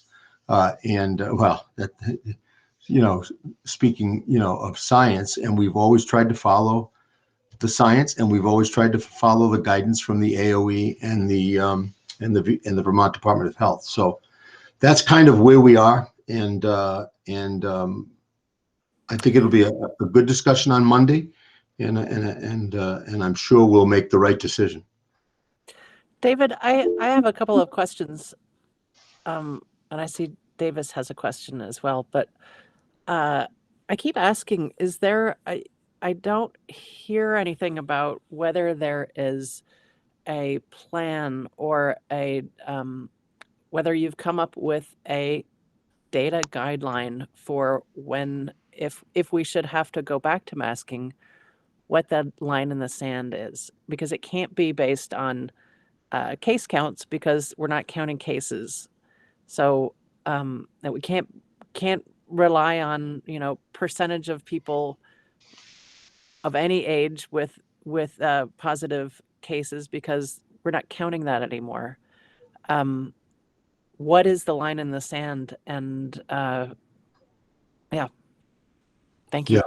No, that's a great question, and we had this conversation with the COVID task force. And Justin, I'm not sure what you mean by counting cases, but we are counting in district or in SU cases. So we will keep track of that case count, both for staff, adults, and students. But I really want to have that conversation on Monday night with the SU board. I think the SU board, there are a couple of benchmarks we could use. We could use positivity rates in Vermont, cases in Vermont. We could use our own in-house SU case counts. We could use the CDC rubric and ranking for low, medium, and high risk. I don't think I should singularly, or even with that COVID task force, make that decision. But I'll tell you, it came up at our administrative team meeting. If the board decides, if the supervisory union board decides Monday night that we are going to go optional with masks, the question is there, and I think this is your question, Elizabeth, is there a point at which we go back to masking, and what are we going to use for a rubric to do that? Exactly. Yeah. And that, I think we should talk about that Monday night. That's my first question. And my second question is setting aside the decision for making masks optional, what in your superintendent role, obviously, sorry. Thank you for pointing that out. Not in your father role or your No. grandfather role. No. But what are you going to do in the school system in our district and across the supervisory union because I'm feeling that if the SU board makes a decision that the masks will go optional immediately, and I want to know that there will be put into place a solid plan, not just a mention in your newsletter, but a solid plan for how students will not be made to feel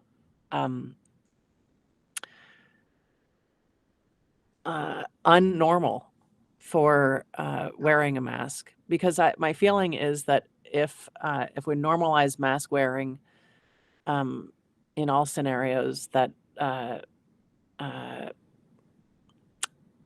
if we do need to go back to wearing a mask, it'll be an easier transition. Yeah. And the third thing is, I guess, also a question for the SU about the teachers who and staff who haven't been vaccinated, and whether we need to continue, whether their protocols need to change. Could you say that last one again, Elizabeth?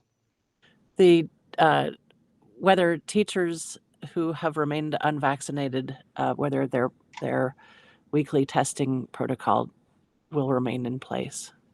Yeah, I guess maybe that's a question for the supervisory union. I think it is. It's come up, and we'll have a recommendation on Monday for that. But what we'd like to do, since we have lots of antigen tests that are in closets and nurses' offices, and I have probably 15 boxes at the supervisory union, so we're not short on antigen tests.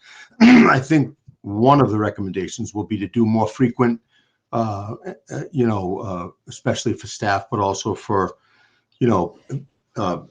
parents who are willing, a little bit more frequent, especially in the first couple of weeks, a little more frequent antigen testing, and not so much in a surveillance sense, but just being able to make sure that, we make those available, and we sort of encourage staff to over the weekend, and encourage parents over the weekend, if you wanted to. This is our first week being unmasked. If you'd be willing, to do a couple of antigen tests on Saturday and Sunday, and let us know if you're getting a positive rate. I mean, I think that's going to be equally as important. But I think these are good questions for the SU board to kind of give us some direction as we go forward. I will tell you that teachers are already, and I've asked them to do this, and so have the building principals.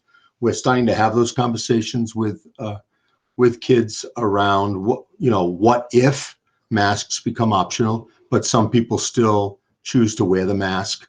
So we're circling kids up in advisory and in homeroom, and at the it's a little more difficult at the K4 level, but that's already started this week, and I sent that suggestion out to the principals and the staff last Friday. I think it's one thing we're going to have to keep an eye on, because the mask is a visible, it is a visible representation. And unlike, and I saw somebody made a comment about, maybe people who are unvaccinated felt uncomfortable. But the truth is, I mean, I could walk in that building tomorrow and I wouldn't know who's vaccinated and who's unvaccinated.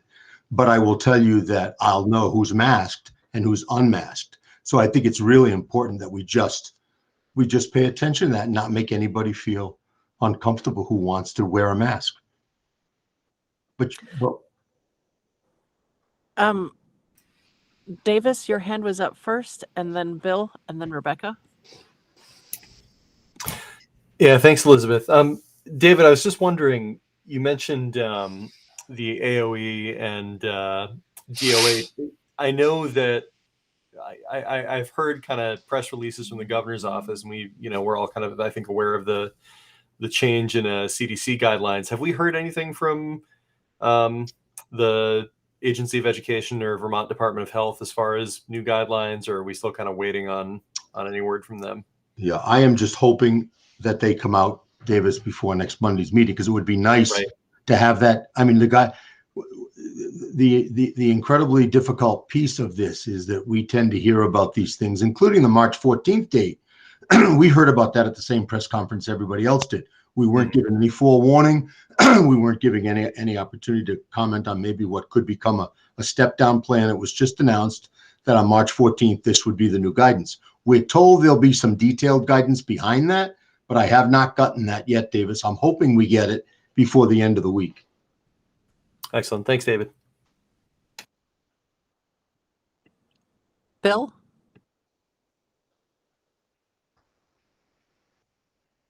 Sorry, I lost my mouse. My cursor. Yeah, I think this is all pretty premature. I think this is really a conversation for the SU board. With that said, though, I think it's important for everyone to understand the fact that there is a lot of need to still keep track of absences due to COVID because of the free and reduced funding PEDB upload. So students who are for the entire year, if students who are absent due to a COVID-related reason and are free and reduced qualify for monthly refunding of those funds. So as David said, we still have to keep track of who is out for COVID and who's not. So you have to keep track of cases because, as Larry probably realizes, that we have to report that. Yeah. And I think we, Bill, to your point too, and I agree with you, by the way, Bill, and I think that to your point, we've had two primary goals as we've gone through this pandemic, right? One is to keep everybody as safe as we possibly can. I mean, we've been through different stages of this pandemic with different levels of infection and different levels of seriousness of infection, especially on the adult side. But the other piece of this is the second goal has been to keep our schools open and functioning, right? I mean, because every time, and we've been able to do that, and we want to keep doing that.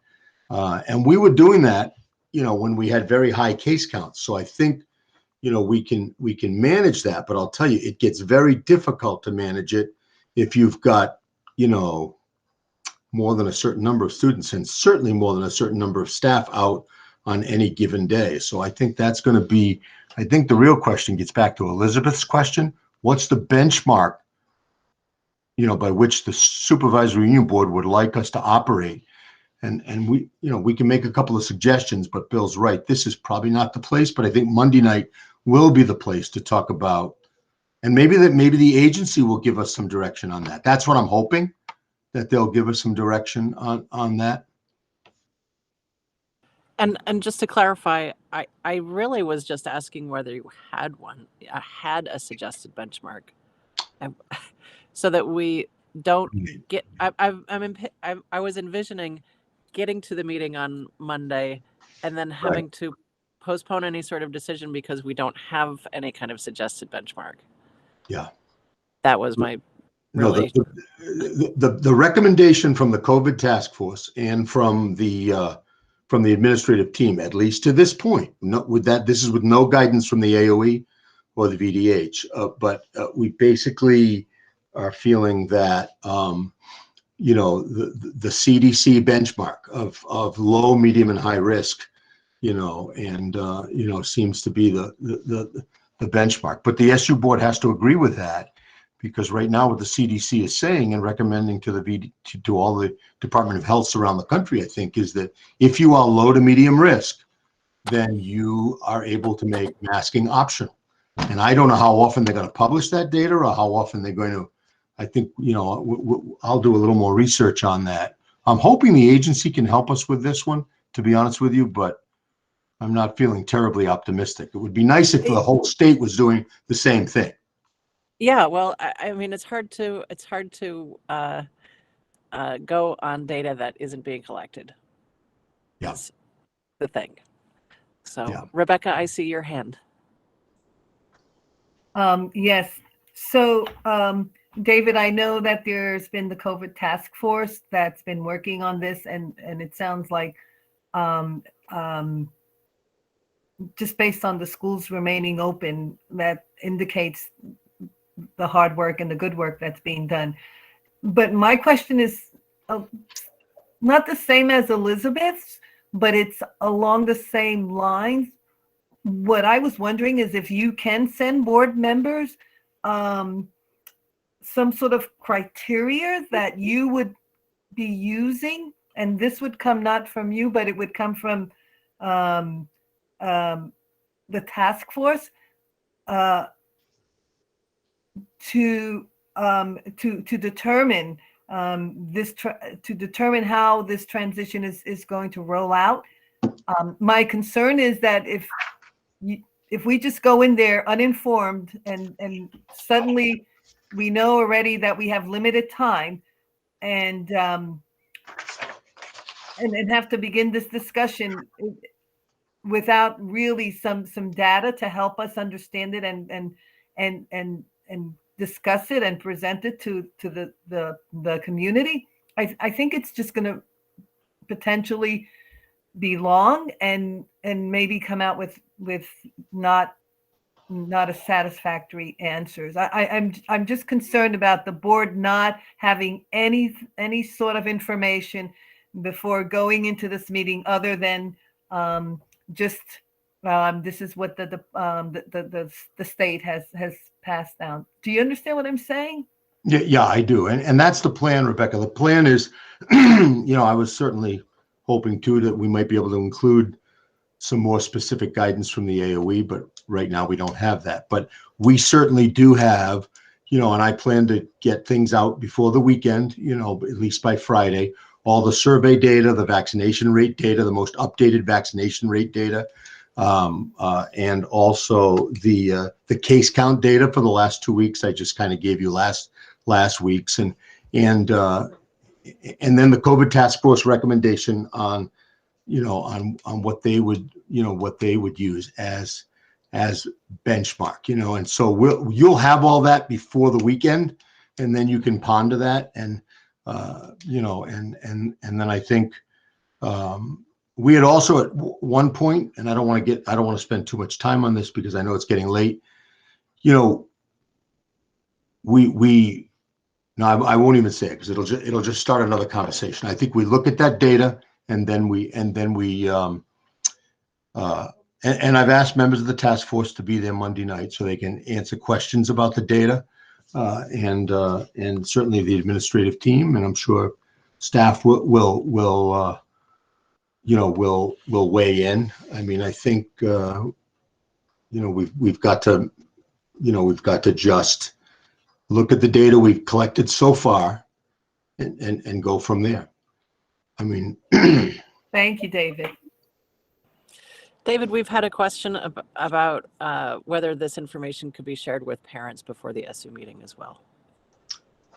I don't see why not. I think I can get that out in my Friday email blast. Yeah, I mean, and some of it's already gone out and linked, but we don't have the full survey data ready yet. I know Angie and Brittany were working on that today, but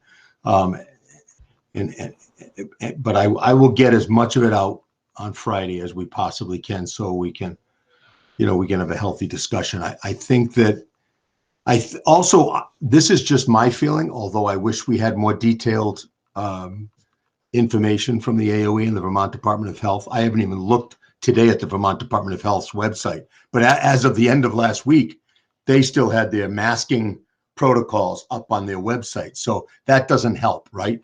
I mean, so what I'd like to do is just make sure that that we've got the most up-to-date also recommendations from the AOE and the Vermont Department of Health as we go into this, but there's no guarantee that that we will.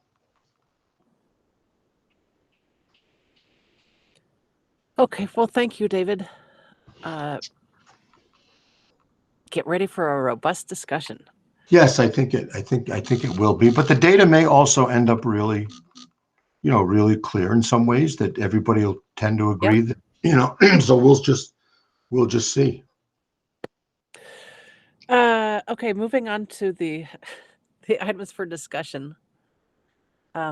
We've done the data review, and we're now moving the JEDI update up.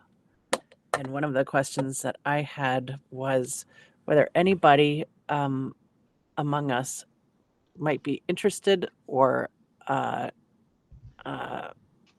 don't want to say willing but might be interested in being a liaison to the Windsor JEDI Committee. That's the first question. Elizabeth, Yes. are the meetings still on Thursdays? Yes, at they are. 6 or whatever. Okay. Yeah, I am not it's able the last to. Thursday of the month. I know it's a hard night. Rebecca? I would be interested in attending the Thursday meetings. Great. Thank you. Great. That's the first part about JEDI.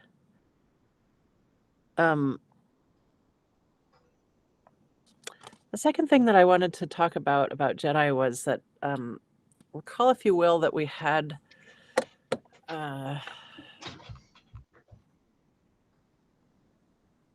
Courtney, what's Courtney's last name? Okay. No. Oh, I know. No. Yeah. Hillhouse. Hillhouse. Thanks, Thank you, David. Davis. I'm sorry. I don't know. Anyway, I do that every time.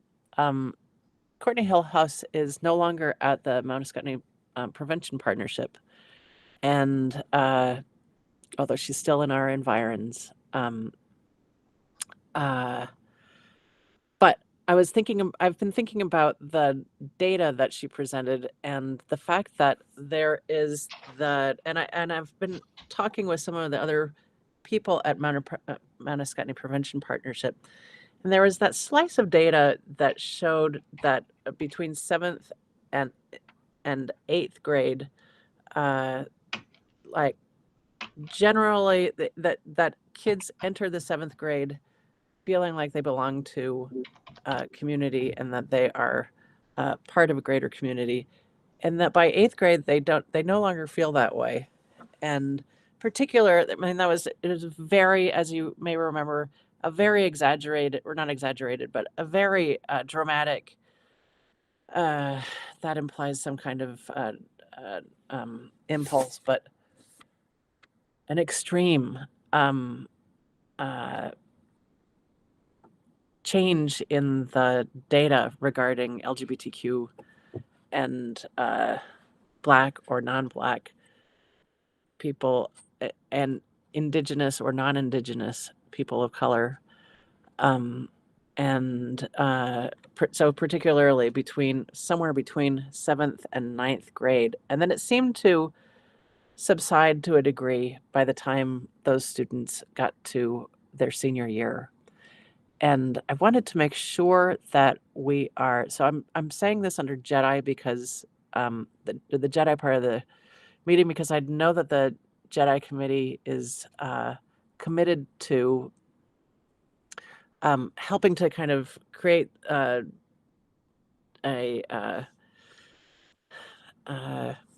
community. Well, they haven't laid out steps yet, but they're committed to creating a kind of community wraparound for young people. And it also coincides with the discussions about middle school, and homing in on that that age group. And I was hoping that we could put it on as at another time to really take a closer look at where those students are. I think I sent out today the answer to the question of where the YRBS, the youth behavioral, what's the R, Angie? The youth behavioral something Risk. survey. Risk. Thank you. Thank you. The youth behavior risk survey. And it's not going to come. Our data that we need isn't going to come until the fall, and for the supervisory union in specific, it's going to be the late fall. So, but I think we can. I think it would be good to talk about the specific middle school piece, and as I said, I talked to a couple of people over at the Mount Scottney Prevention Partnership, and one of them said that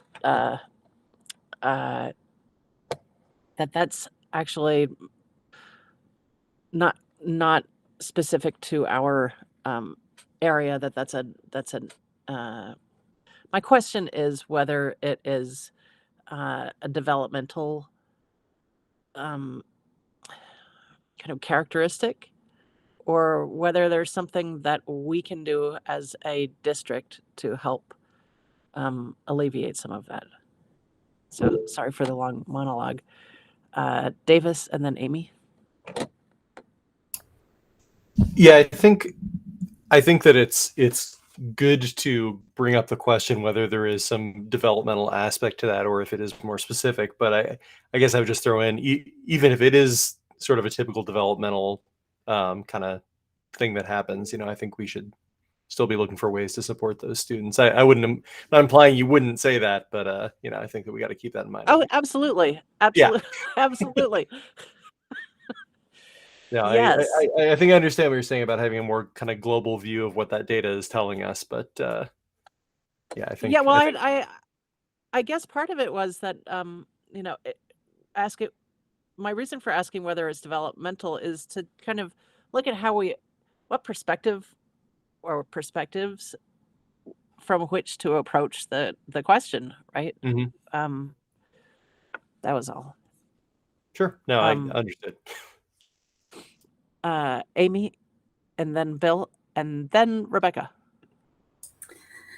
So about the time that the YRBS, so this was probably like 15, 20 years ago, there is an organization called the Search Institute.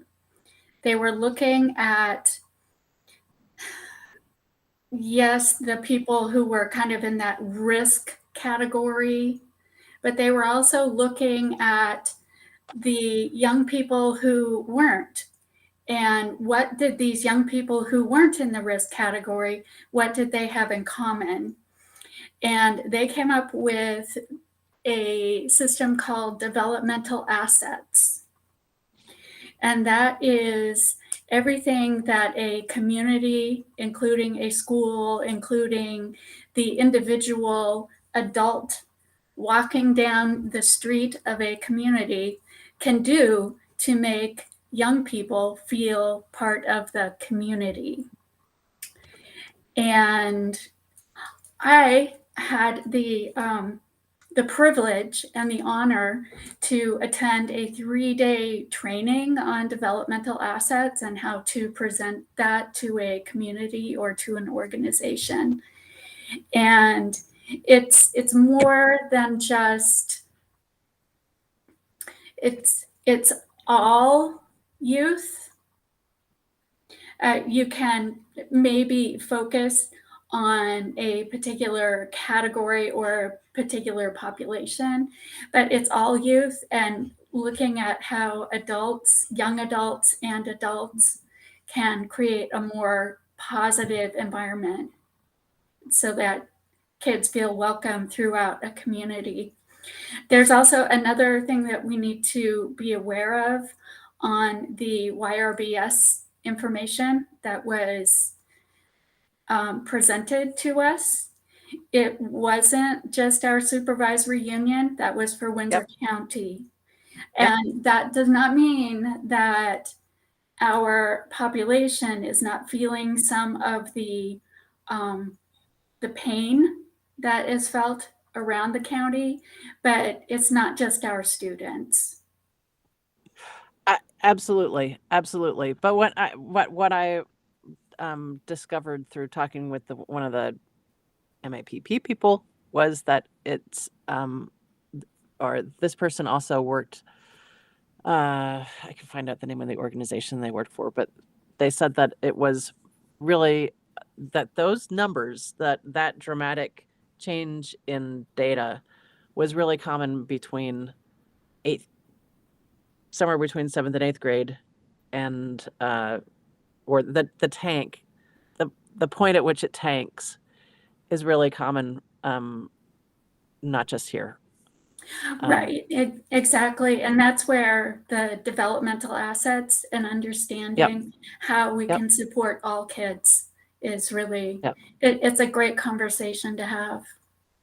I think we should have that conversation, and that we should also have it in the context of our developing the middle school model. I mean, here we are, right?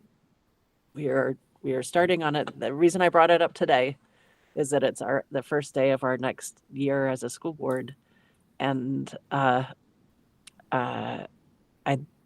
just think it should, we would be wise to include it as part of our board's perspective on the middle school model.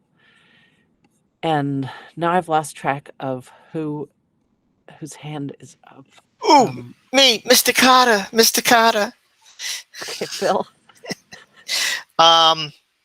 Really quick, and I'm kind of taking off where Davis left off. Looking at child development, the massive developmental change that happens during 7th and 8th, and even into 9th grade. I think that change has been that child development stage has been ignored for way too long. And the simple fact that from my education and my research, the term I learned was the second stage of egocentrism. And that is when comparing this time to that of the first stage of egocentrism, which is a toddler. And when you look at the type of wraparound care a toddler requires, and the amount of damage that can happen to a toddler if that support and protection isn't there, this is the type of support that is required for this age as well.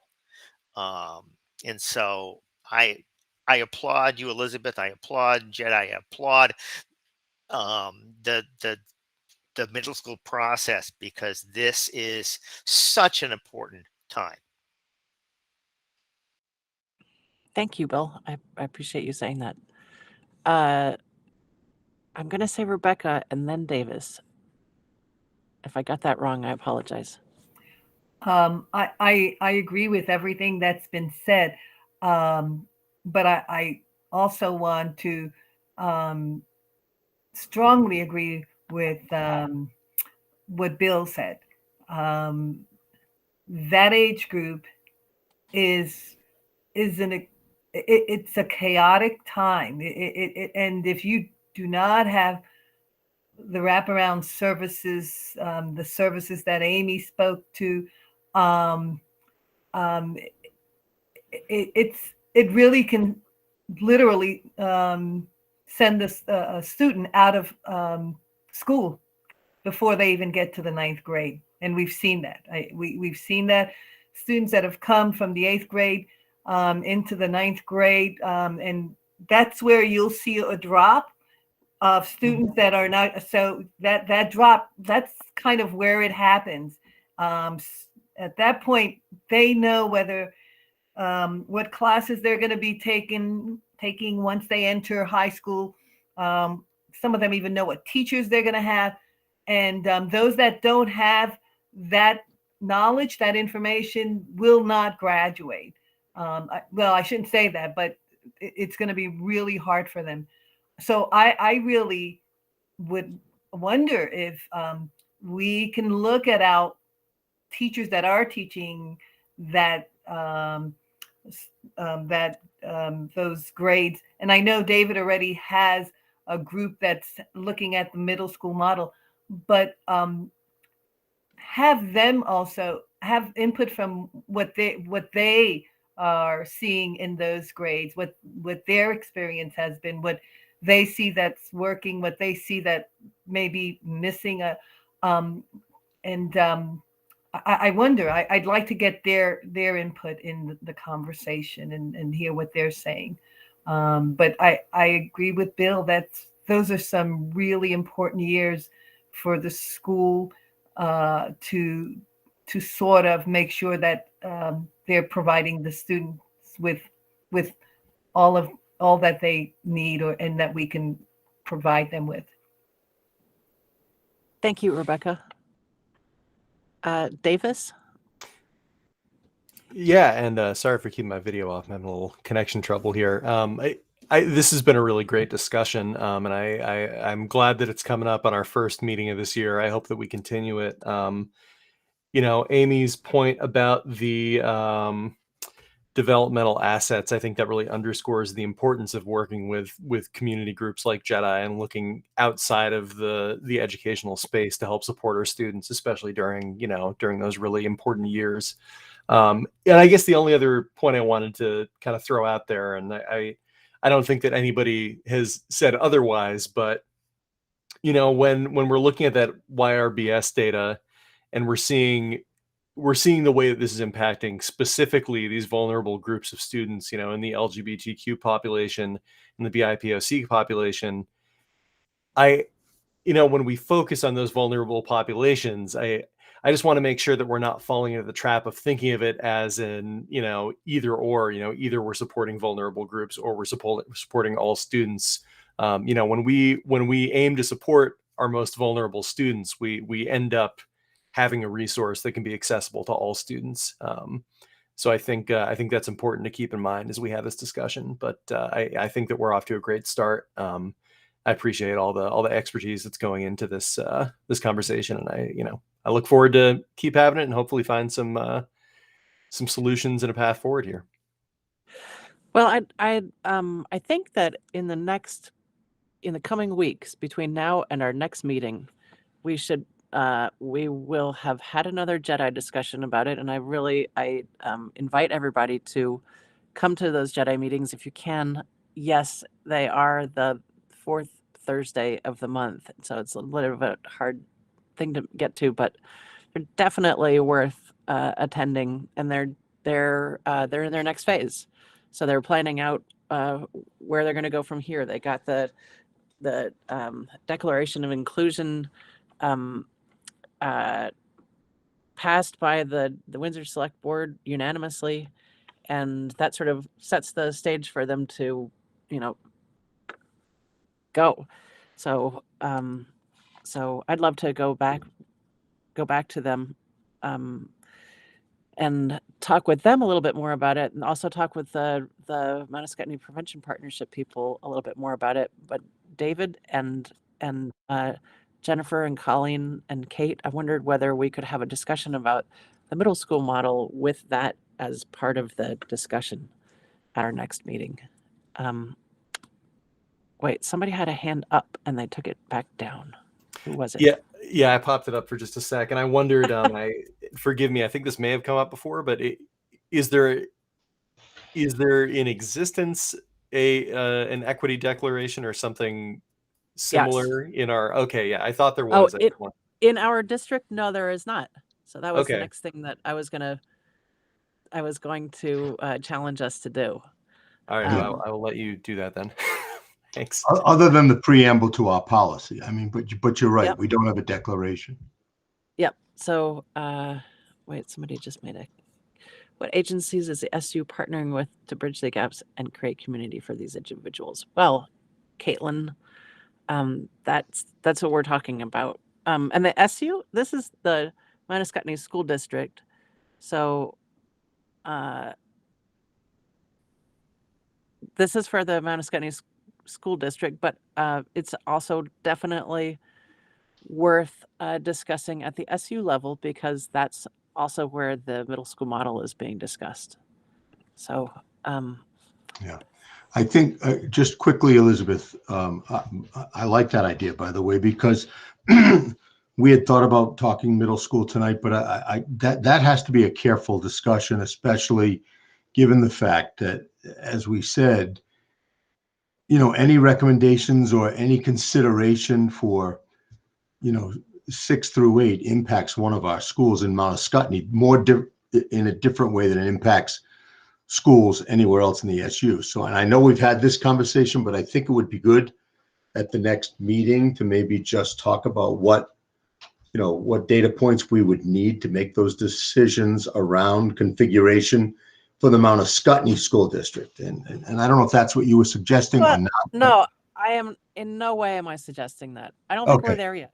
I think we're just right now we're talking about middle school as a concept. Let's just talk about middle school as a concept and not worry about the other, right. That's a detail. We need to agree in principle first.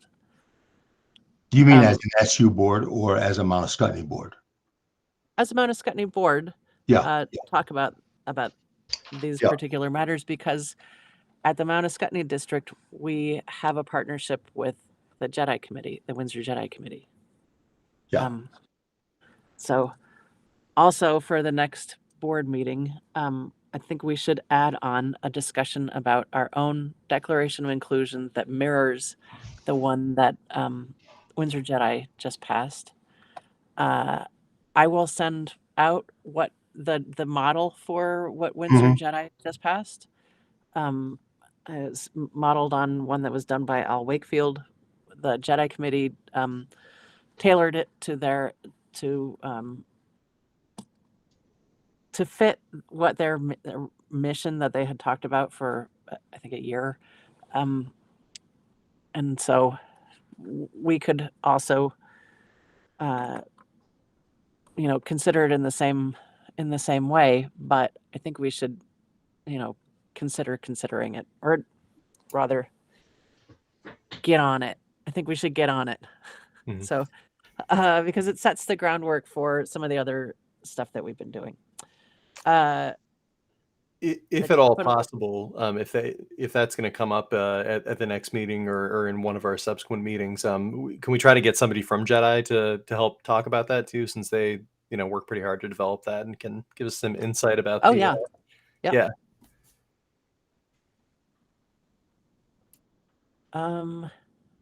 Let's see, could parents get this information as well?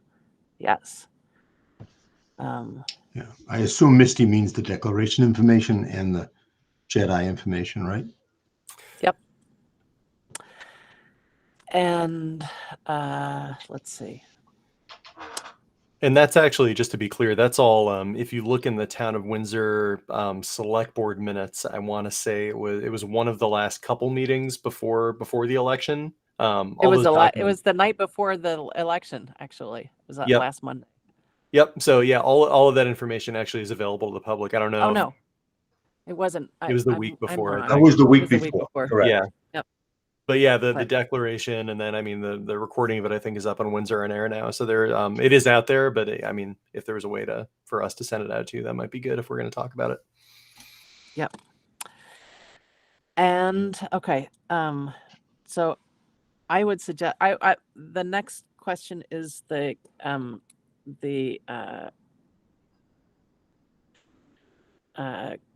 capital reserve wish list. If Yeah, and that, Colleen and I'm sorry. I have a question, and that is whether Jennifer Aldrich, are you still here? I see her. Yes, I'm still here. In all of your extra time,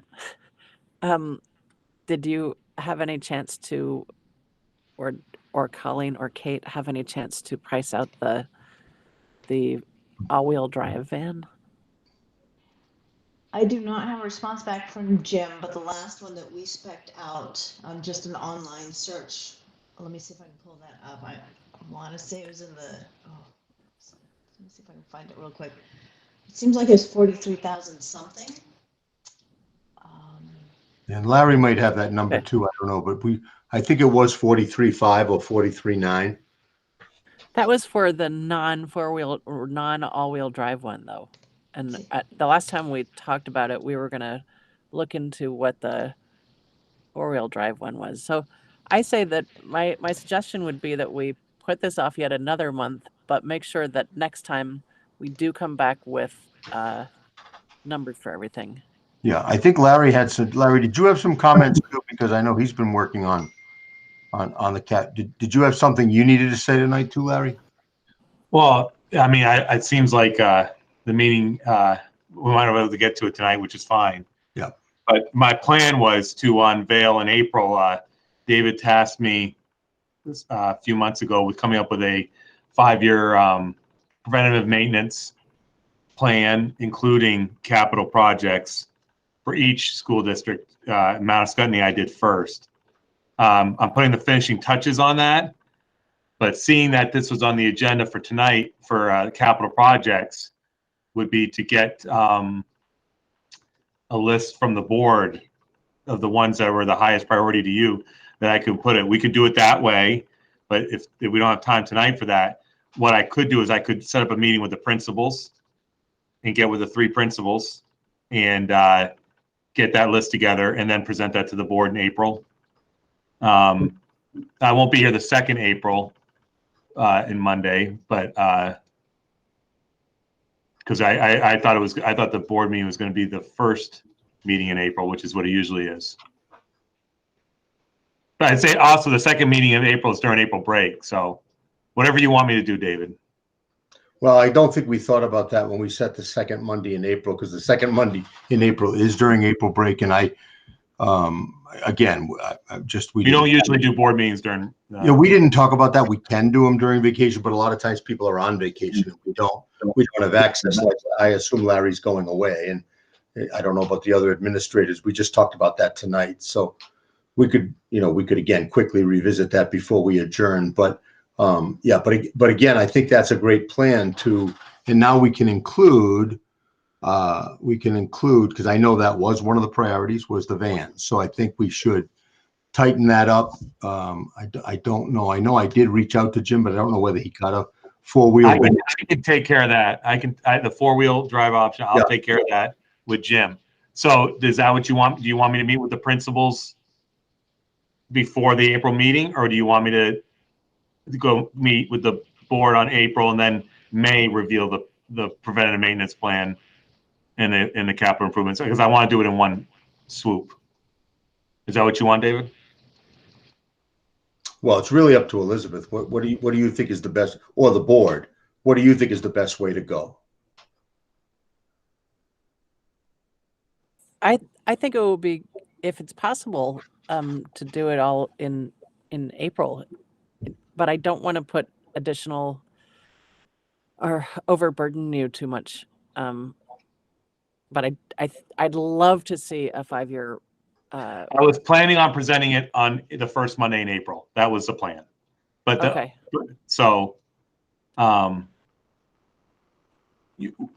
I might be available the second Monday in April. I'm definitely leaving the second Tuesday in April. So I can do it either way. Okay, well, let's say for now that we're going to do it in April, and before we talk about what the date is for that meeting, if you wouldn't mind doing that, that would be great. I'd love to see maintenance plan. Otherwise, we'll wind up like Woodstock. Yeah. Yeah. No, that so I'm going to do the maintenance plan in April. For the capital project part of that plan, do you want me to present what I have, or would you rather me meet with the principals prior to April? I myself would rather you meet with the principals prior to April, Okay. but All right, so I'll get together. I'm only one Yeah. board member. Other board members, what do you think? Yes, that's a good plan. All right. So I'll meet with Colleen, Kate, and Jennifer. We'll set up a meeting in March to show them that they should see it anyway. It's their buildings. And then there won't be anything earth shattering in there. But if there's something I'm missing in there, that's what I want to meet with them, because we're not going to get to review the capital projects tonight. So that works out. And then I'll review it with the board. You will give me input and I can tighten things up on it, and it'll be a productive meeting. I just need to know if it's going to be this, the March, April 4th or 11th. That's Right. all I got. Thank you, Larry.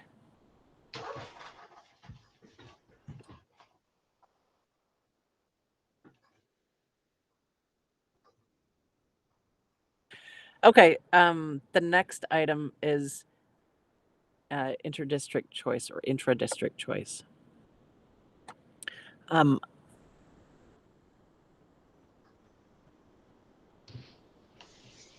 happy to just talk briefly about what we've done as a small group. So Okay. what we've done is meet as a few members from the board. So we had Amy, Bill, and Nancy, and I came together just to talk about some basic ideas. Lots of excitement and ideas about the possibility of what's going on, what could be. And our next step is to meet with some community members, including parents, as well as invite town officials to join us if they would like to. Just invite them and create the next steps. So that's where we are in the process. I don't know if anybody wants to share any kind of details, but at this point it's really ideas as opposed to specifics. But really thinking about a couple of the big ideas are, how do we do like a short-term plan in terms of sharing students in kind of a more proactive, cohesive way.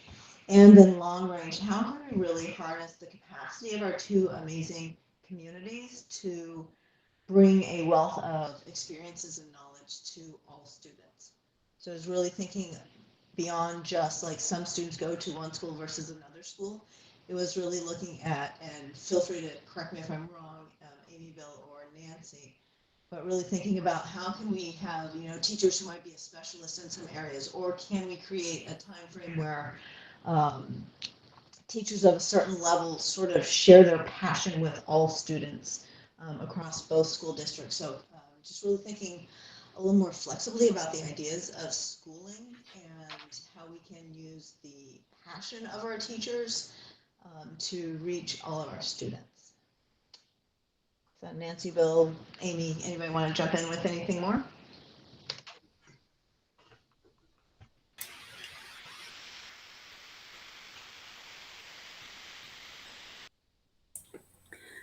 I think you covered it, Jennifer. It was a little hard to hear you at times. You were kind of fading in and out. We got most of it, but it was, something's going on with your mic. Oh, she left the meeting and she'll probably pop back in. She said that, oh, here she is. Do you want to just test your mic again, Jen? Is that any better? Yeah, that's better. Yes. Yeah. And we did hear most of what you said, so. Okay. Yeah, so I'm pretty excited about the possibilities moving forward.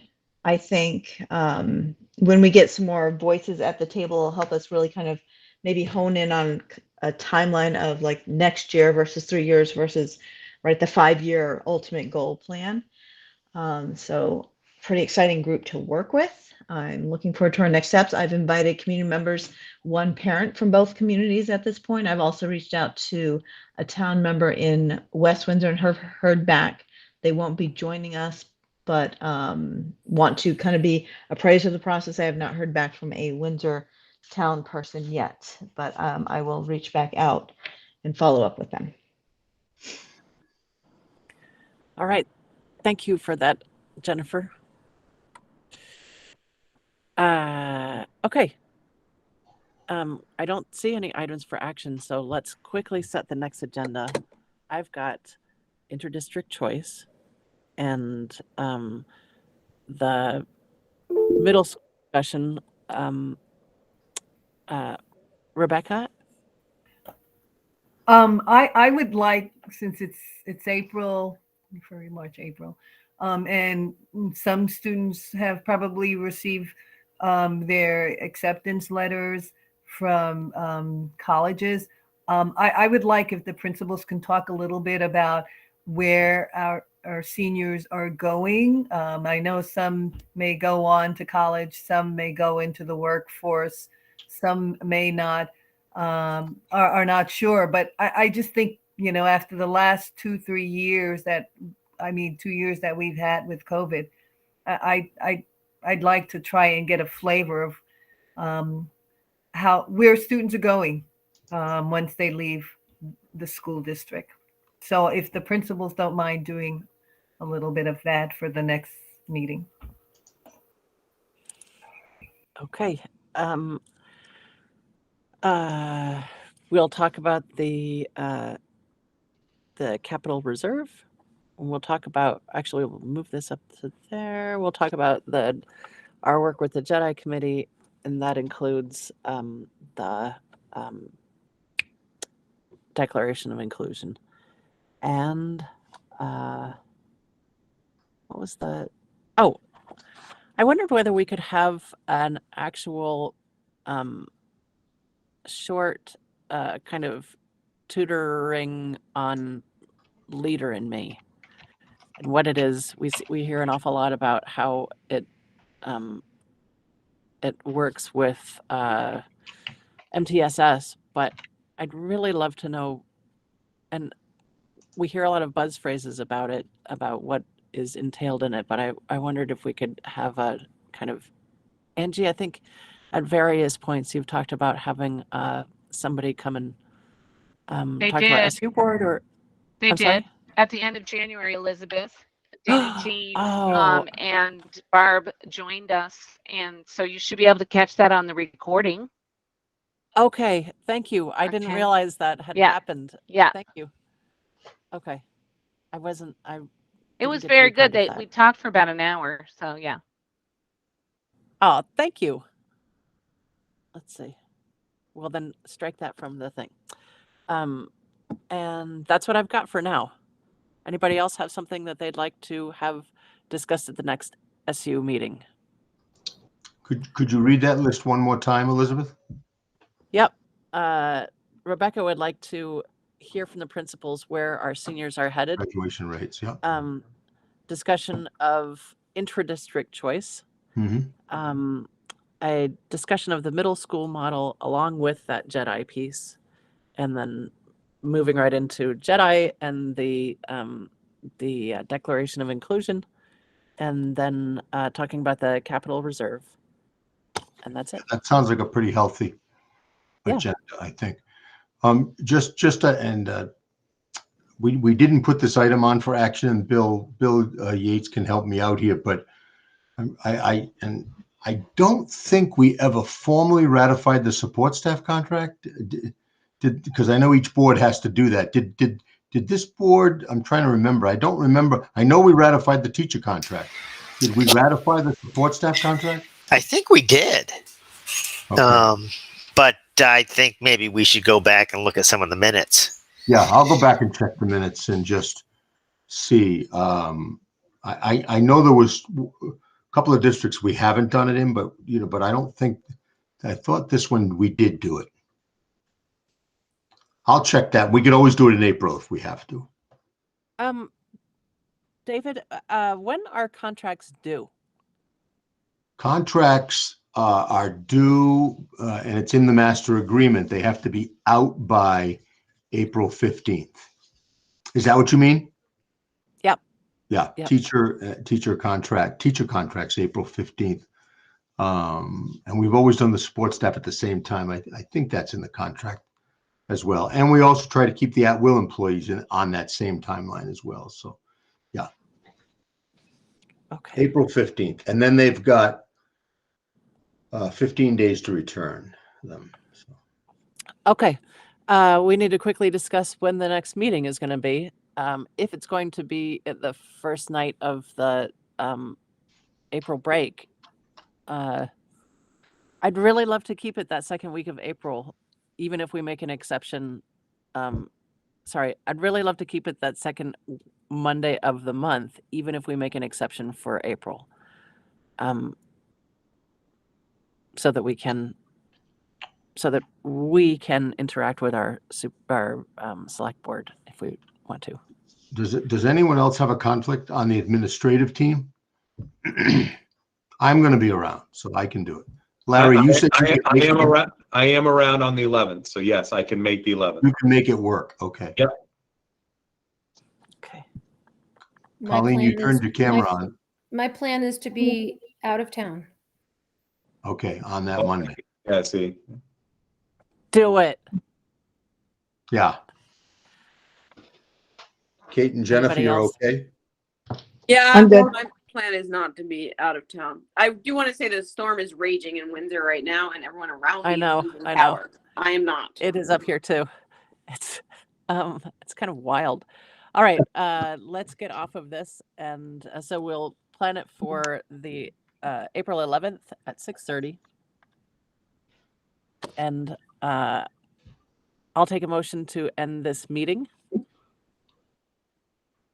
So moved. Okay, Second. and we'll do a voice vote to adjourn. All those in favor of ending the meeting, please say aye. Aye. Aye. Aye. State your Aye. name. Thank you, everyone. See everybody. Thank you. Bye. Bye.